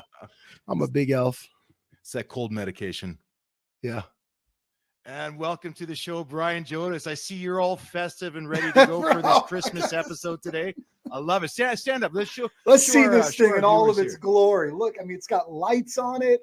It lights up. I don't think I can wash it. Walmart, bro. Walmart special. Let's get cracking. My wife hates nutcrackers. I was like, I got the perfect sweater for. Well, there you go. Well, Chev's wearing a onesie. I'm just rocking the hat. No, it is not a onesie. This is my Grinch shirt. It's the onesie is for the show. The show that this is going to be airing. Just keep some pants on, Chev. All we need is to make sure you're in some sort of pant, and then we're good to go. I'm definitely wearing some pants. Okay, good. Again, Brian, thanks for doing this. We definitely know that we're going to get you onto a longer show, but today, just a little bit to introduce you to our listeners. We have so much content on the NGBN, but before we get to that, a little bit of Christmas stuff. What's a Yeah. favorite tradition of yours at home? Off air, you're talking about the ornaments. Tell us about Yeah. the ornaments. Dude, we love ornaments. We love Christmas trees. We're a nostalgic kind of family. My family's Italian. My wife's Irish. So like we're all about like what can we do or say to try to make each other cry or get choked up, right? So we got a lot of ornaments that sort of date back a lot of years. We tragically lost my mother-in-law, got very sick earlier this year. And so this year, right, decorating it's been a little heavier, man. Like putting up a lot of her ornaments that she's gifted us over the years or that she handed down to my wife. So we have fun with it, but it's also been a chance to really kind of pause a little bit and think about her a lot. We've done that quite a bit as we've been decorating, or the girls were making cookies yesterday with her old cookie press and her recipe, and just, got a little emotional, but that's okay. Right. And as a dad and as a husband, we lean into that, right? We lean into those moments and all that. So, yeah. Okay, so you connected with me there because obviously I got the Italian roots. So I got to say, what's your favorite traditional Italian Christmas food? Whether it's listen, chef, Christmas is meal to meal. Christmas for our family is meal to meal, right? And so we eat everything. We eat all of it, right? All the good stuff. But my mom we do cioppino one night. Christmas Eve, we do a big antipasto, salami, capicola, gabagool, as some might say it, sopressata, mortadelle, like all that good stuff, right? So we do a big antipasto, and then on Christmas, lasagna, braciole, meatballs, short ribs in the sauce. I mean, it's a massive, bro. It's ridiculous. It's like take all the antacids, all the Tums. Like we're getting into it on Christmas night for sure. Nice. You got to chat to Rubio about that because he's sort of been the turkey Grinch, and growing up here, turkey's kind of traditional. Rubio's take on Thanksgiving. I almost punched the screen watching you guys. Okay. And I get, turkey gets a bad rap. There's so many great ways to make it. All the sides are outstanding. I love Thanksgiving. Love it. But man, that Christmas meal, I mean, we're putting the feedback on for sure for Christmas night. Yeah, you're making me miss home. You're making me miss home. When you talked, I was just like, man, I live a 5-hour flight from my folks, or my mom in Montreal and all our family there, and I miss home. When I hear about all the Italian food, the antipasto. Oh yeah, we get there in a few days. Nona will be in her sweet spot, right? She's got cookies going. We'll get all the cooking going again, man. It really is like, what's the next meal? That's the Christmas. What's the next meal? I got to ask you this thing. In Montreal, it's very common. You have the upstairs kitchen and the downstairs kitchen. Is that a New York thing where you got like the? My mom's got she's got the big open kitchen. She does have 2 ovens, right? So she's got plenty of surface area to cook, bake, and then they're big right. Everybody meets in the kitchen, right? Everybody meets in the kitchen. So they got just a big open kitchen with a big island. Everybody can hang out in there, and you just sort of descend on it. So, and now when you travel around, you're going to the different meals. So is everybody within a couple of hours of you then, Brian? Like what's your schedule look like on Christmas? How do you celebrate Christmas Eve in the day? I'm the oldest of 3, so we're kind of spread out. We're very fortunate this year. My folks live in South Central Pennsylvania, Hanover, which is snack capital of the USA, Snyder's of Hanover. So we're making the drive up from North Carolina. My youngest brother and his 3 kids and his wife, they're making the drive up. They're currently in Northern Virginia. So we'll have 2 of the 3 siblings, both my parents' wives, 5 kids under the age of 12. So that'll be the crew that descends on Nona and Granddad's house for this Christmas. It kind of depends on where we're at with families and stuff, but this year, sort of the majority of us will head to their place, and it'll be chaos, good organized chaos, tons of fun, tons of laughs, tons of food, all that good stuff.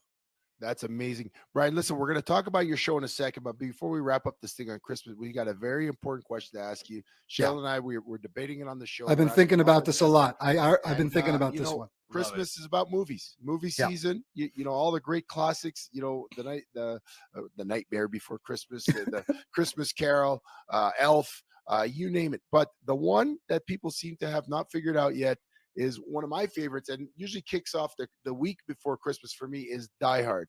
Ask you plain and simple, is Die Hard, Bruce Willis, Nakatomi Plaza, is it a Christmas movie or not? Die Hard is an incredible action film that falls during the Christmas time frame.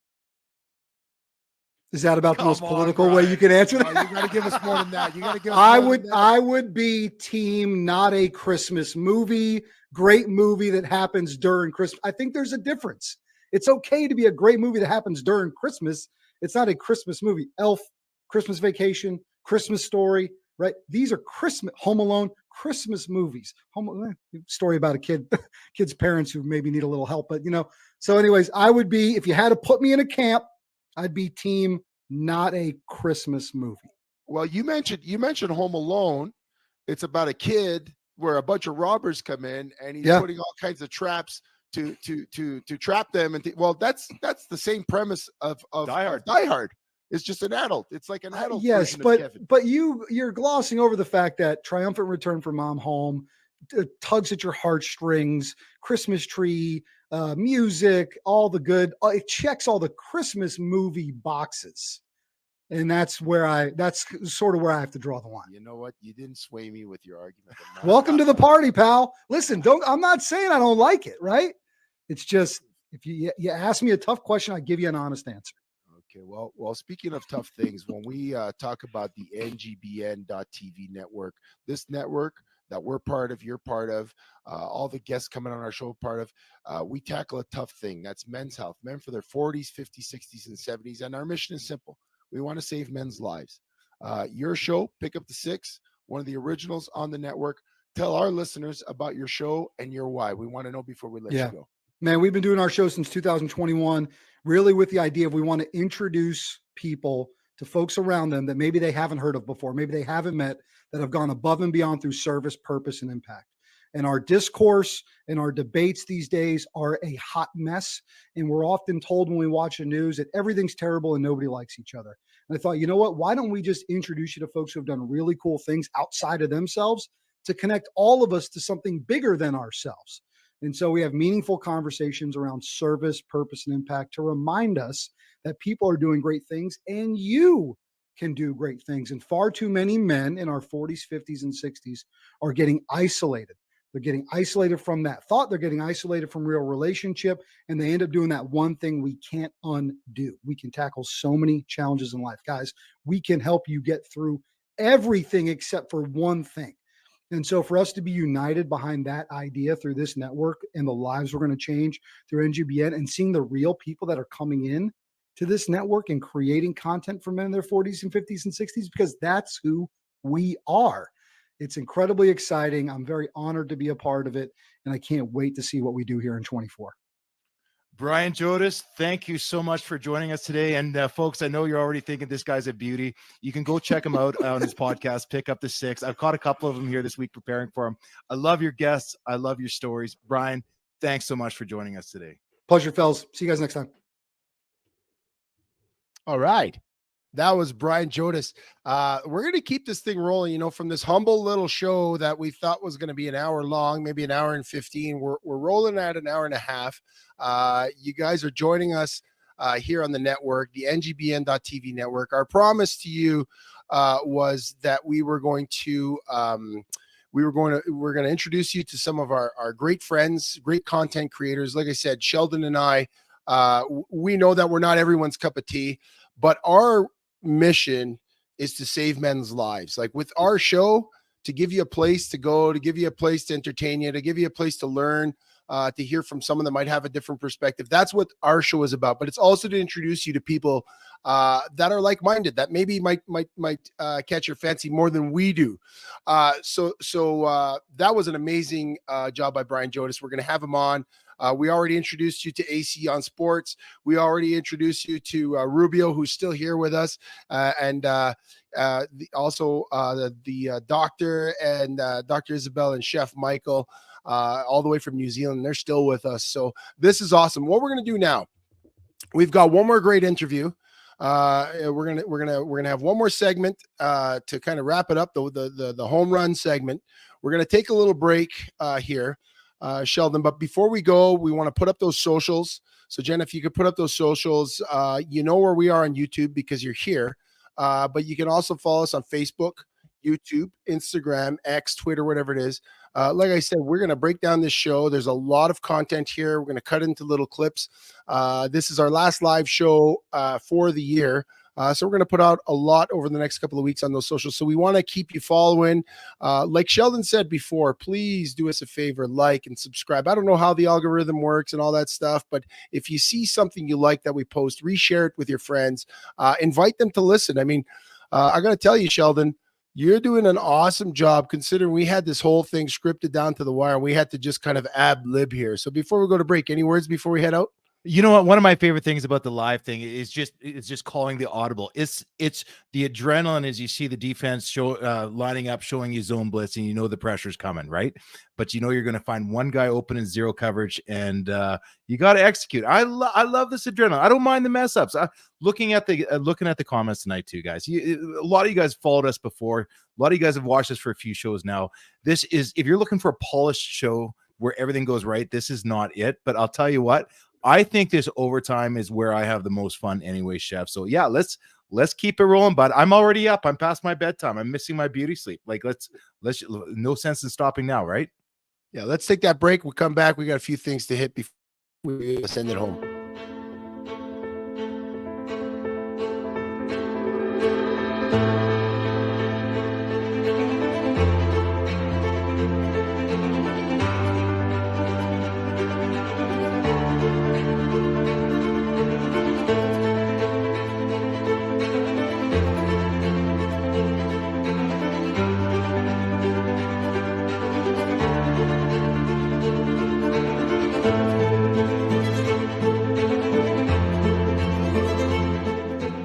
Attention, gentlemen of distinction. Introducing NGBN.TV, the television network designed exclusively for men in their 40s, 50s, and 60s. Your go-to destination for entertainment that speaks to you, inspires you, and celebrates the incredible journey of manhood. And here's the exciting news. NGBN.TV is coming to Roku, Apple TV, Amazon, and your favorite mobile devices. Whether you're a sports enthusiast, seeking self-improvement, or just looking for a good laugh, NGBN.TV has got you covered. Entertainment, inspiration, brotherhood. Coming soon to Roku, Apple TV, Amazon, and mobile devices. NGBN.TV, where men thrive.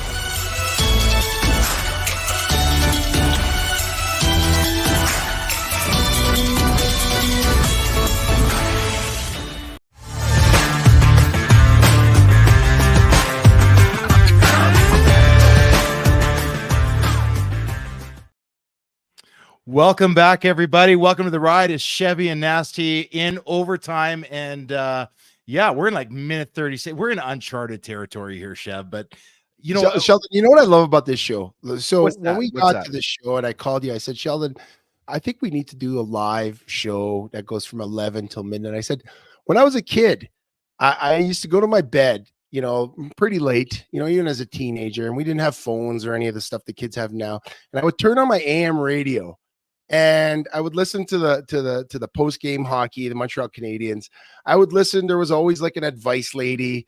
And then there was always some crazy UFO guy. And when I thought about that, like me listening in my room as a kid, I thought that's the show. That's where I want to sit. That's where I think we need to sit. That crazy show that just, we don't know what they're going to talk about, but we know it's going to be nuts. And when I was just looking at our NGBN commercial there, and they talked about, you know, are you looking for a place for sports, for self-improvement or entertainment? I don't think we've given sports or self-improvement, but I hope we've given some entertainment for those of you that are joining us tonight, because I'm entertained. I'm having a blast.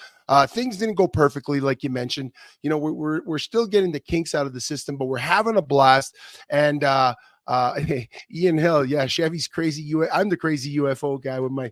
Wait, was he that crazy though? I think we have to have a show on just that one of these days. But anyway, I digress. Let's keep. But you know what? We talked about Christmas traditions, Sheldon.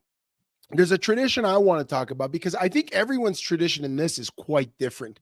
Boxing Day, like some people, with the internet and online shopping has changed the experience, but people will still line up outside retail stores like at 3 a.m. to get some of those Boxing Day door crashers. Some people will go shopping all day. Some people make it a game to find a deal. What's your deal with Boxing Day? Are you a Boxing Day guy? Like, what's your thing?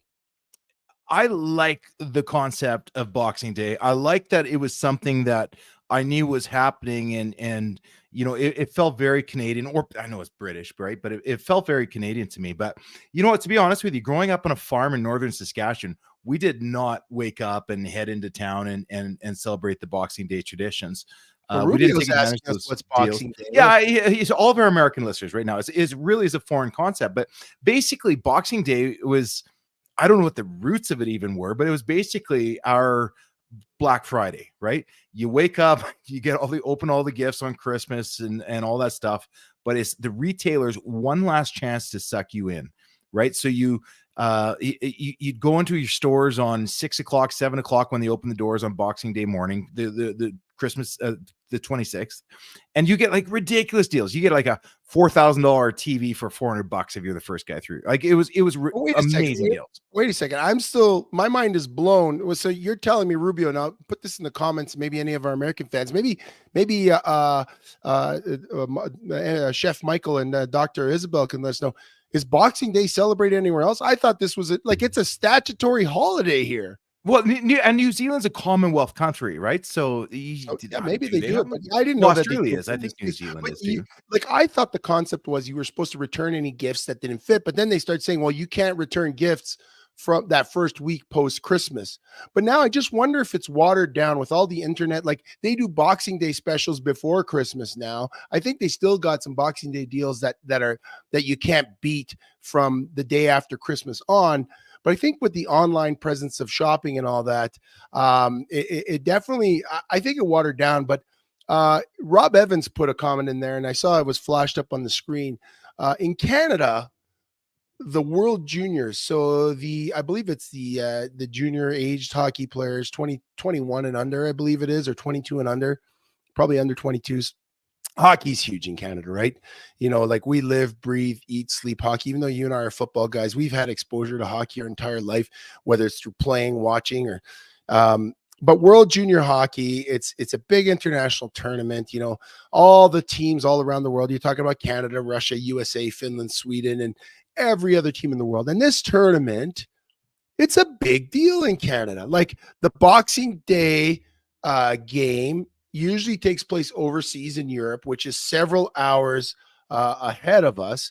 And Canadians make a big deal out of watching that first game. Like, oh yeah, I got to get up at 4 a.m. to watch Canada because I'm so Canadian, and I'm going to put on my Maple Leaf jersey to tell everyone I'm so Canadian, and I'm going to tell everyone that I watched the game. You can see where I'm going with this, Sheldon, but I'll ask you first of all. Are you a big World Junior hockey guy? I'm sounding a little bit like Brian Jodas did earlier about this is my political answer. I say that I am. I really appreciate the fact that it is a Canadian tradition, but I don't know if it's the fact that I never played hockey. But no, Chev, I don't watch it, and I certainly don't get up early for it. I have some interest as the tournament goes on. As we get to the finals, I'll watch it. Like years ago when it was Ryan Nugent-Hopkins, he had just like an amazing tournament, and there's so much momentum building and so many highlights. Yeah, I watched the final couple games. Last year with Connor Bedard. Yeah, I tuned in, but I just named you 2 tournaments that took place 15 years apart, and I don't think I watched a single game other than a gold medal match in between that. So yeah, I know there's going to be some people like choked at that take, but I truly do believe it's a great Canadian tradition. I'm thankful that it's on, but I'm going to watch the highlights. You know what? First of all, I'm sensing you agree with me though, right? Is it because we're football guy? What's your take on it? Okay, first of all, thank you to everyone chiming in on the Boxing Day. We're getting some really good feedback there. And if you've seen the comments about the Boxing Day, but here's my take on the World Juniors, because now we're on to sports. I'm a very patriotic Canadian. I love Canada. I love the Maple Leaf. I love celebrating Canada. But not the Maple Leafs. No, not the Maple Leafs. I'm a Habs guy. And I love hockey. I grew up actually playing hockey. That was my first sport that I played. I'll watch hockey whenever I can. Stanley Cup is great. I love when Canada goes to the Olympics, win the gold. I love when the World Juniors, Canada wins an Olympic gold. I love women's hockey when they win a gold. I love hockey when I play ball hockey. I love hockey. But I'm going to tell you this manufactured nationalistic pride about being the person that experiences that first game that Team Canada plays against Italy at 4 a.m. on December 26th when they're beating Italy or Germany or whatever team from B division or Z division, Japan, and they're beating them 42-0, does not instill any sort of nationalistic pride in me. When I hear people say, "Oh yeah, tomorrow morning you're gonna get up and watch the game," hell no, I'm not gonna watch the game. I don't care. I don't give a crap. I don't give a crap about watching Team Canada beat up on a bunch of nobodies. Now, that's Boxing Day. Now, throughout the week, they go through the round robin. They get to to New Year's, and now we're starting to play in the medal rounds. That's when it matters. They play the United States, they play Russia, they play Sweden, they play Finland. Once in a while, Switzerland gives everyone a bit of a run. A few years ago, Latvia. But those first few games, you could flush them down a toilet for all I'm good. Like, I'd rather play Fortnite with my kids, and I don't even play video games anymore, and I don't know how to play video games, than watch Canada beat up on nobodies. And to see that the amount of coverage it gets, and the amount of, after they beat Italy and they let in one goal, they're breaking down the one goal that the Italians scored in a 60-minute period when Canada won 42, and they're like, "What's wrong with Canada? We let Italy score a goal." Like, come on, give me a break. TSN. A shot from New Zealand. It's like watching the All Blacks play the American rugby team. Yeah, but I'll say this: you got the time right. It is 4 o'clock MS Mountain Standard Time on Boxing Day. But opening games is Czechia against Slovakia. You can't even pronounce the country's name when you can't. Well, it used to be Czechoslovakia, but now there's a Czechia and a Slovakia. And they're meeting up here on the very first day. That's not bad hockey. That's gonna be a good game. Then Canada plays watching, but that's not instilling any nationalistic pride in me. No, I get you, and I agree with you, but I think your take's a little bit harsh, because we had just a few weeks back, we did our Grey Cup special, and we talked about the pride that brings to every Canadian football fan watching a Canadian product and Canadian guys play. I'm not going to say that is bad hockey or that Canadians are wrong embracing this tournament. I'm just going to say, for me, hold on. For me, with sports, I like to play them. I don't love to watch them. If I don't feel connected to it, I can't get up early to watch it. I love hockey and what it's about, but it's not a game that I can just sit there and watch unless it's the Flames, right? So I can't get into it, but I do understand why so many people celebrate this great Canadian sport with all the tradition, and all of the future first-round draft picks and stars have to go through this tournament. And it is, and here I am defending it. It's an amazing tournament. I'm just going to watch the highlights. I'm talking specifically about Boxing Day. And your take was spot on. You talked about Canadian football, the people that love Canadian football and why they love Canadian football. But even the people that love Canadian football don't show up for the preseason.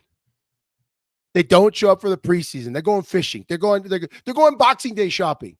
That's why, I don't even like Boxing Day shopping, but I'd go Boxing Day shopping to wait for one of those $4,000 TVs marked down to $400. I'd sit in line there at 4 a.m. then watch Canada on Boxing Day play Chechnya and beat them 45. Chechnya. There's no Chechnya in. Okay, Chechnya. Listen. We're going to move on from this topic. I'm obviously quite passionate about it. It's probably a bit too late in the night to be yelling this loud, but I don't have my kids here and I can keep going all night. But we got one more interview to get to. We had Charles Schultz. He's an author. He authored 2 books. He's into self-actualization and helping people to their greatness. He has a podcast and a project called the Edge of Greatness podcast. We're going to get him on, and then after we're going to wrap this up. So, Jenna, can I drop in one note here first too? Yeah. And folks, here's the other thing. So he's an American guy. He's out of Ohio. He was an All-American baseball player out of a smaller Division I school in the States, at a Youngstown State.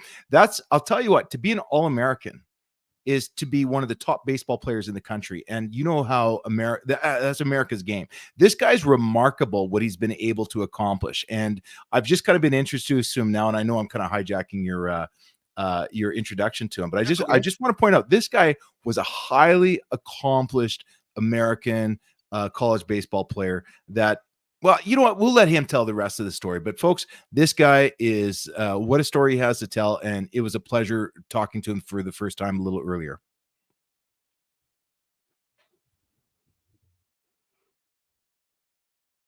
Schultz, the author and podcaster of the Edge of Greatness Project. Charles, welcome to our Chevy and Nasty Christmas episode. Thanks for joining us today. Oh, thank you so much for having me. I'm excited. So you're out of Ohio right now. Are you guys are you looking at a white Christmas this year? What do you guys typically see in for Christmas? Is that something you can count on most years? I feel like anymore the snow doesn't come until January, February for whatever reason. Although it is snowing a little right now, so I guess there's always that chance. But lately we've had some 40s and 50s, which is a little bit warm. But I'm hoping for a little snow. It's more fun when there's a little snow. For sure. Continuing on the Christmas stuff here, Charles, any favorite local traditions when you were a kid? Like, what was your favorite Christmas tradition? One of my favorite things is when break happened, we'd always go sledding, and that was pretty cool. There's a big sled, and it was walking distance, which I feel like nowadays we don't like walk places anymore. We get in the car even if it's like 2 minutes away. So like the cold walk, the sled, the cold walk back, and then the hot chocolate after. Like that was the cool thing with me and a couple friends. We'd always get together and we'd do that first day of Christmas break. That was kind of our go-to thing, and that was the non-family thing that I always look forward to. Is that when you're like 10, 12 years old, when you're still just a kid and just out of school, or I did that all the way through high school. Awesome. It was something that I started when we were, I want to say probably 10, 11. Because it was a decent walk. It wasn't like right down the street. It was a decent walk across some traffic. But then we'd go sled and come back, warm up. It was a good day. And so one of the things that I'm always curious about, because you talk to guys from around North America, around the country, and everybody's got their own little unique twists on their Christmas tradition. So I understand you're married, you've got kids at home. How do you guys celebrate Christmas in Ohio? And is it the way everybody's doing it, or do you have anything like kind of unique to how your family does it?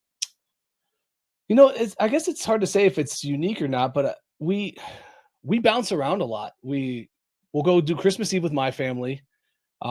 And then we'll do Christmas morning with the kids and my wife, and then we'll do Christmas Day afternoon with her side of the family. And that's something that I think I've really wanted to make sure I continue to do, is have that family time, even if it's hard, even if it's not easy, because that was important to me growing up. That was important to me when I chose to marry my wife, is that she had a good family. She loved being around her family. There's large gatherings for the holidays, and I want my kids to experience that, be around cousins, be around family, be around grandparents, and that's just how I want to do it. And I know a lot of people don't want to travel and go places during the holidays, and thankfully it's not far. I mean, an hour and a half to see my family is not terrible by any means, but it can be hard to travel during the holidays, and I always loved that. That was one of my favorite things. Is there anything, Charles, is there anything about the holidays or Christmas season that you don't like? Like, what's the worst thing about the holidays, if there's something you pick? Traffic. If we could get everybody else off the road, I could just cruise on down and get there and be done with it. That'd be awesome. I think the hard thing is trying to remain positive and upbeat and kind when everybody's trying to get to see family, everyone's trying to go places, and it's real easy to be frustrated because it slows down. The weather's a little crappy. You have to deal with all the people coming in and out, and then you got the guy going 106. Like, it's real simple to just take a breath and slow down, but at the same time, it's also real hard. So that, for me, if we could eliminate traffic, I think my holidays would be a lot better. Yeah, I think that makes sense. I think and finally, so we're I always enjoy movies around the season when things slow down. My brothers and sisters would come back into town, but there's an age-long debate about what makes a Christmas movie and what doesn't. And we've really brought you on here today to solve this dilemma for us.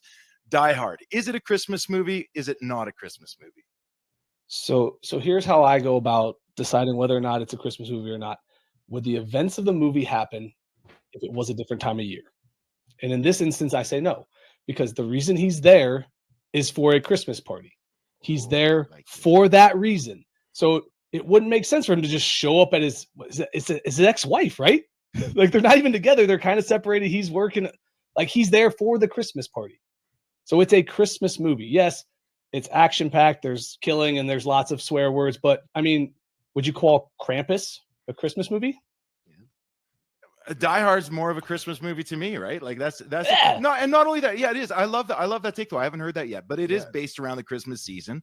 But it's just one of those things you've grown up with, right? Like you if it's not on TV, it doesn't feel right. So I'm glad you're in the Chevy and Nasty camp on this Yeah, one. no, I Oh, am yeah. too. I love the explanation.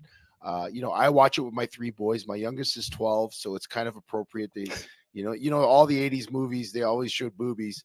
So so my boys now they're like, whoa, and it's like, but you know what? It's good for all that. Maybe your kids are a little younger; they're not ready for Die Hard yet, but that becomes the teenage tradition. It's Yeah. a different thing.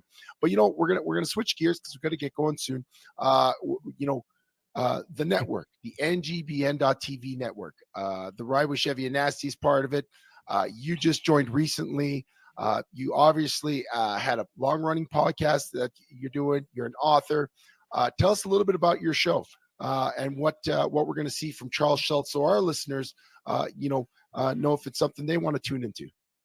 Yeah, so I'm a coach by trade, and after my playing career was done, I needed something to pursue to feel like I had purpose again, to feel like I was going after something with that drive to be great. And so greatness is something that I've always wanted to achieve.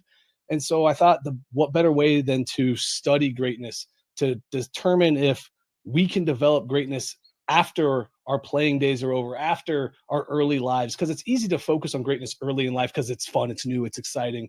But as we get older, we tend to shy away from pursuing that greatness again. So I've developed 7 pillars that I pursue. It's purpose, mindset, commitment, discipline, resilience, courage, and people. So I try to get those things to tie into how the greats do what they do through conversations and through one-offs where I talk about specific things that I'm applying myself. That's awesome, man. Well, we're going to have you on another time for sure. And we're going to get into it real deep, talk about sports, talk about life after sports, because I think those 7 pillars that I heard you just rattle off really awesomely, because I think I would have forgot 4 of my pillars. Those apply to sport. Like, you played high level baseball, they apply to life, they apply to work, they apply to relationships. And I think it really aligns with things that Sheldon and I talk about on our show. So we appreciate you coming on our Christmas special. Merry Christmas to you and yours. I hope the hot chocolate's hot, and I hope there's a lot of snow for the sledding. Thanks, Charles. Absolutely. Merry Christmas, guys. Merry Merry Christmas. Christmas.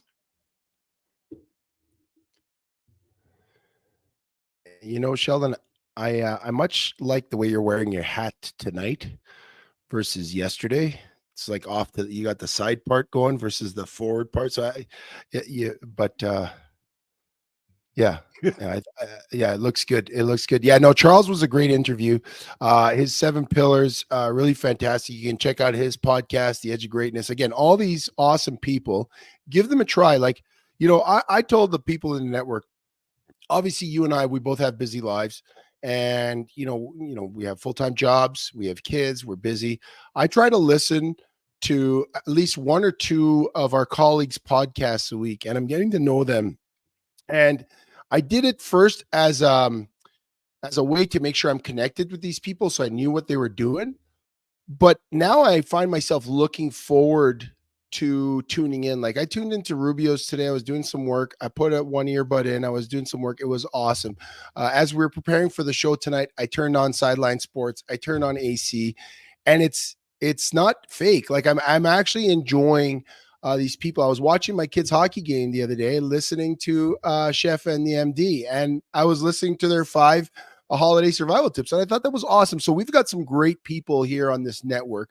Again, we're launching in January, it's going to be on all connected TV apps. So we're going to be everywhere, like a true television network. We signed some partnerships with Sideline Sports. We're going to be broadcasting the National Scouting Combine. We just signed a deal this week with Pickleball International to host some of their content. Like, we are growing. We're growing quickly and exponentially, and we do hit the airwaves. It's going to be like a monsoon. And really, the goal is it's not to have more listeners. It's not to make $1 million. Like, Lord knows we both don't make any money doing this. It's really to save men's lives. And the further out we cast that net, and provide people with options, opportunities for growth, entertainment, enlightenment, and know that they're not alone, I think we could save one person's life. I might be saving your life, Sheldon. You might be saving mine by doing this. When we said that we didn't want to do this show, it was for one purpose, to bring ourselves joy. And I sure as hell got a ton of joy tonight from doing what we're doing. Charles was amazing. I loved his take on Die Hard, by the way. I had never heard that take, but I loved it. And I feel like inspired by that. And that's the whole thing, Chev. When we first started talking about getting back on the air, we were roommates on the road in football. We had the show together. I missed hanging out with you. And when we started the show, we just said, let's continue those locker room conversations outside of the locker room, and let's continue them live. And and it became about building this community. And the guys that we had on tonight, we're just more of this community that we've built. We've met some amazing people with amazing stories. And even to all of you guys watching or listening here today, your comments are so appreciated. And I love hearing the insights of your guys' lives and what's going on and your takes on things. That is what this is. We are building a community here. And this is something that, like, I don't have the answers for necessarily everybody that's going through mental health issues. Hell, I've got my own issues, right?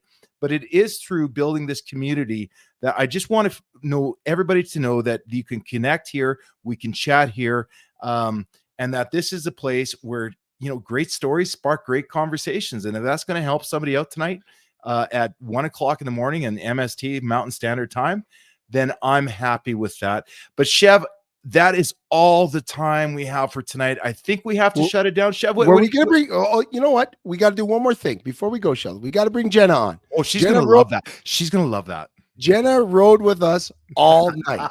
Jenna rode with us all night. You rode with us, Jenna. You rode with us through the hiccups. Ian Hill, we spoke last week on the phone.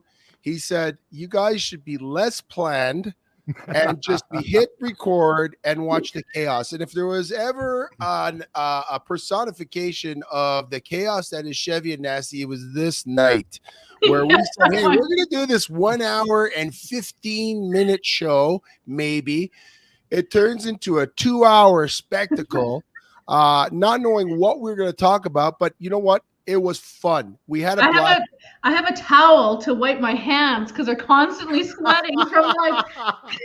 I need a shower. I'm soaking wet. So I didn't plan to wear this costume for 2 hours. Like my face is purple from sitting here. Sheldon's gonna need wipers on his glasses if we go 1 more hour. And I'm like, I got sweat underneath my layer of back hair. Like, it's tough. Rob Evans says it. Yay, Jenna. Because here's the thing you have to know about this amazing girl that we have, and we're so lucky to have her on as our producer.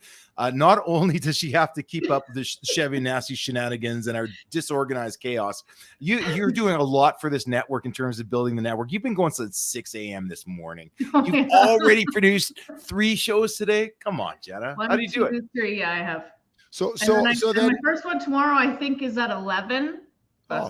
Plenty of time for sleep. So, we know you're exhausted, and it was part of our strategy to wear you down, like the Guantanamo Bay torture tactics. We're going to ask you these questions now. Is Die Hard a Christmas movie? Have you been convinced after listening to us, the guests, the rambling, the joy of the holiday? Has your opinion been swayed even a little bit? A little bit. Everyone's points were valid. I will watch it again, and I'll see how I feel after that. And then you're gonna have to watch. There's a 2 and 3 or something, right? So I got to see that. Yeah. Two is my favorite, actually. Yeah. 2 is it? Okay. Oh yeah. 2 is my favorite. Okay, next question. Go ahead. Sorry, I was gonna say next question. Elf on the Shelf. Are you down with the Elf or? No, it wasn't a thing when I was younger, and I don't have kids, and no, it's just not it's a no. No. It seems like you guys said, it's just too much creativity. It's just parents have enough to do over the holidays, I think. And it's just another, no, not a thing for me. I think, and then my last question for you, because we've talked to a lot of people and heard a lot of people's Christmas stories. Jenna, do you love Christmas, and why or why not? What's the one thing that stands out to you about Christmas? I do love Christmas, but I love The one thing that I love to do the most at Christmas is Christmas shopping with my brother. Because we would always go to Regina for the day, spend all day at the Cornwall, and just be goofballs. Like, we would have so much fun and like just do random things just to strangers, like not like fun.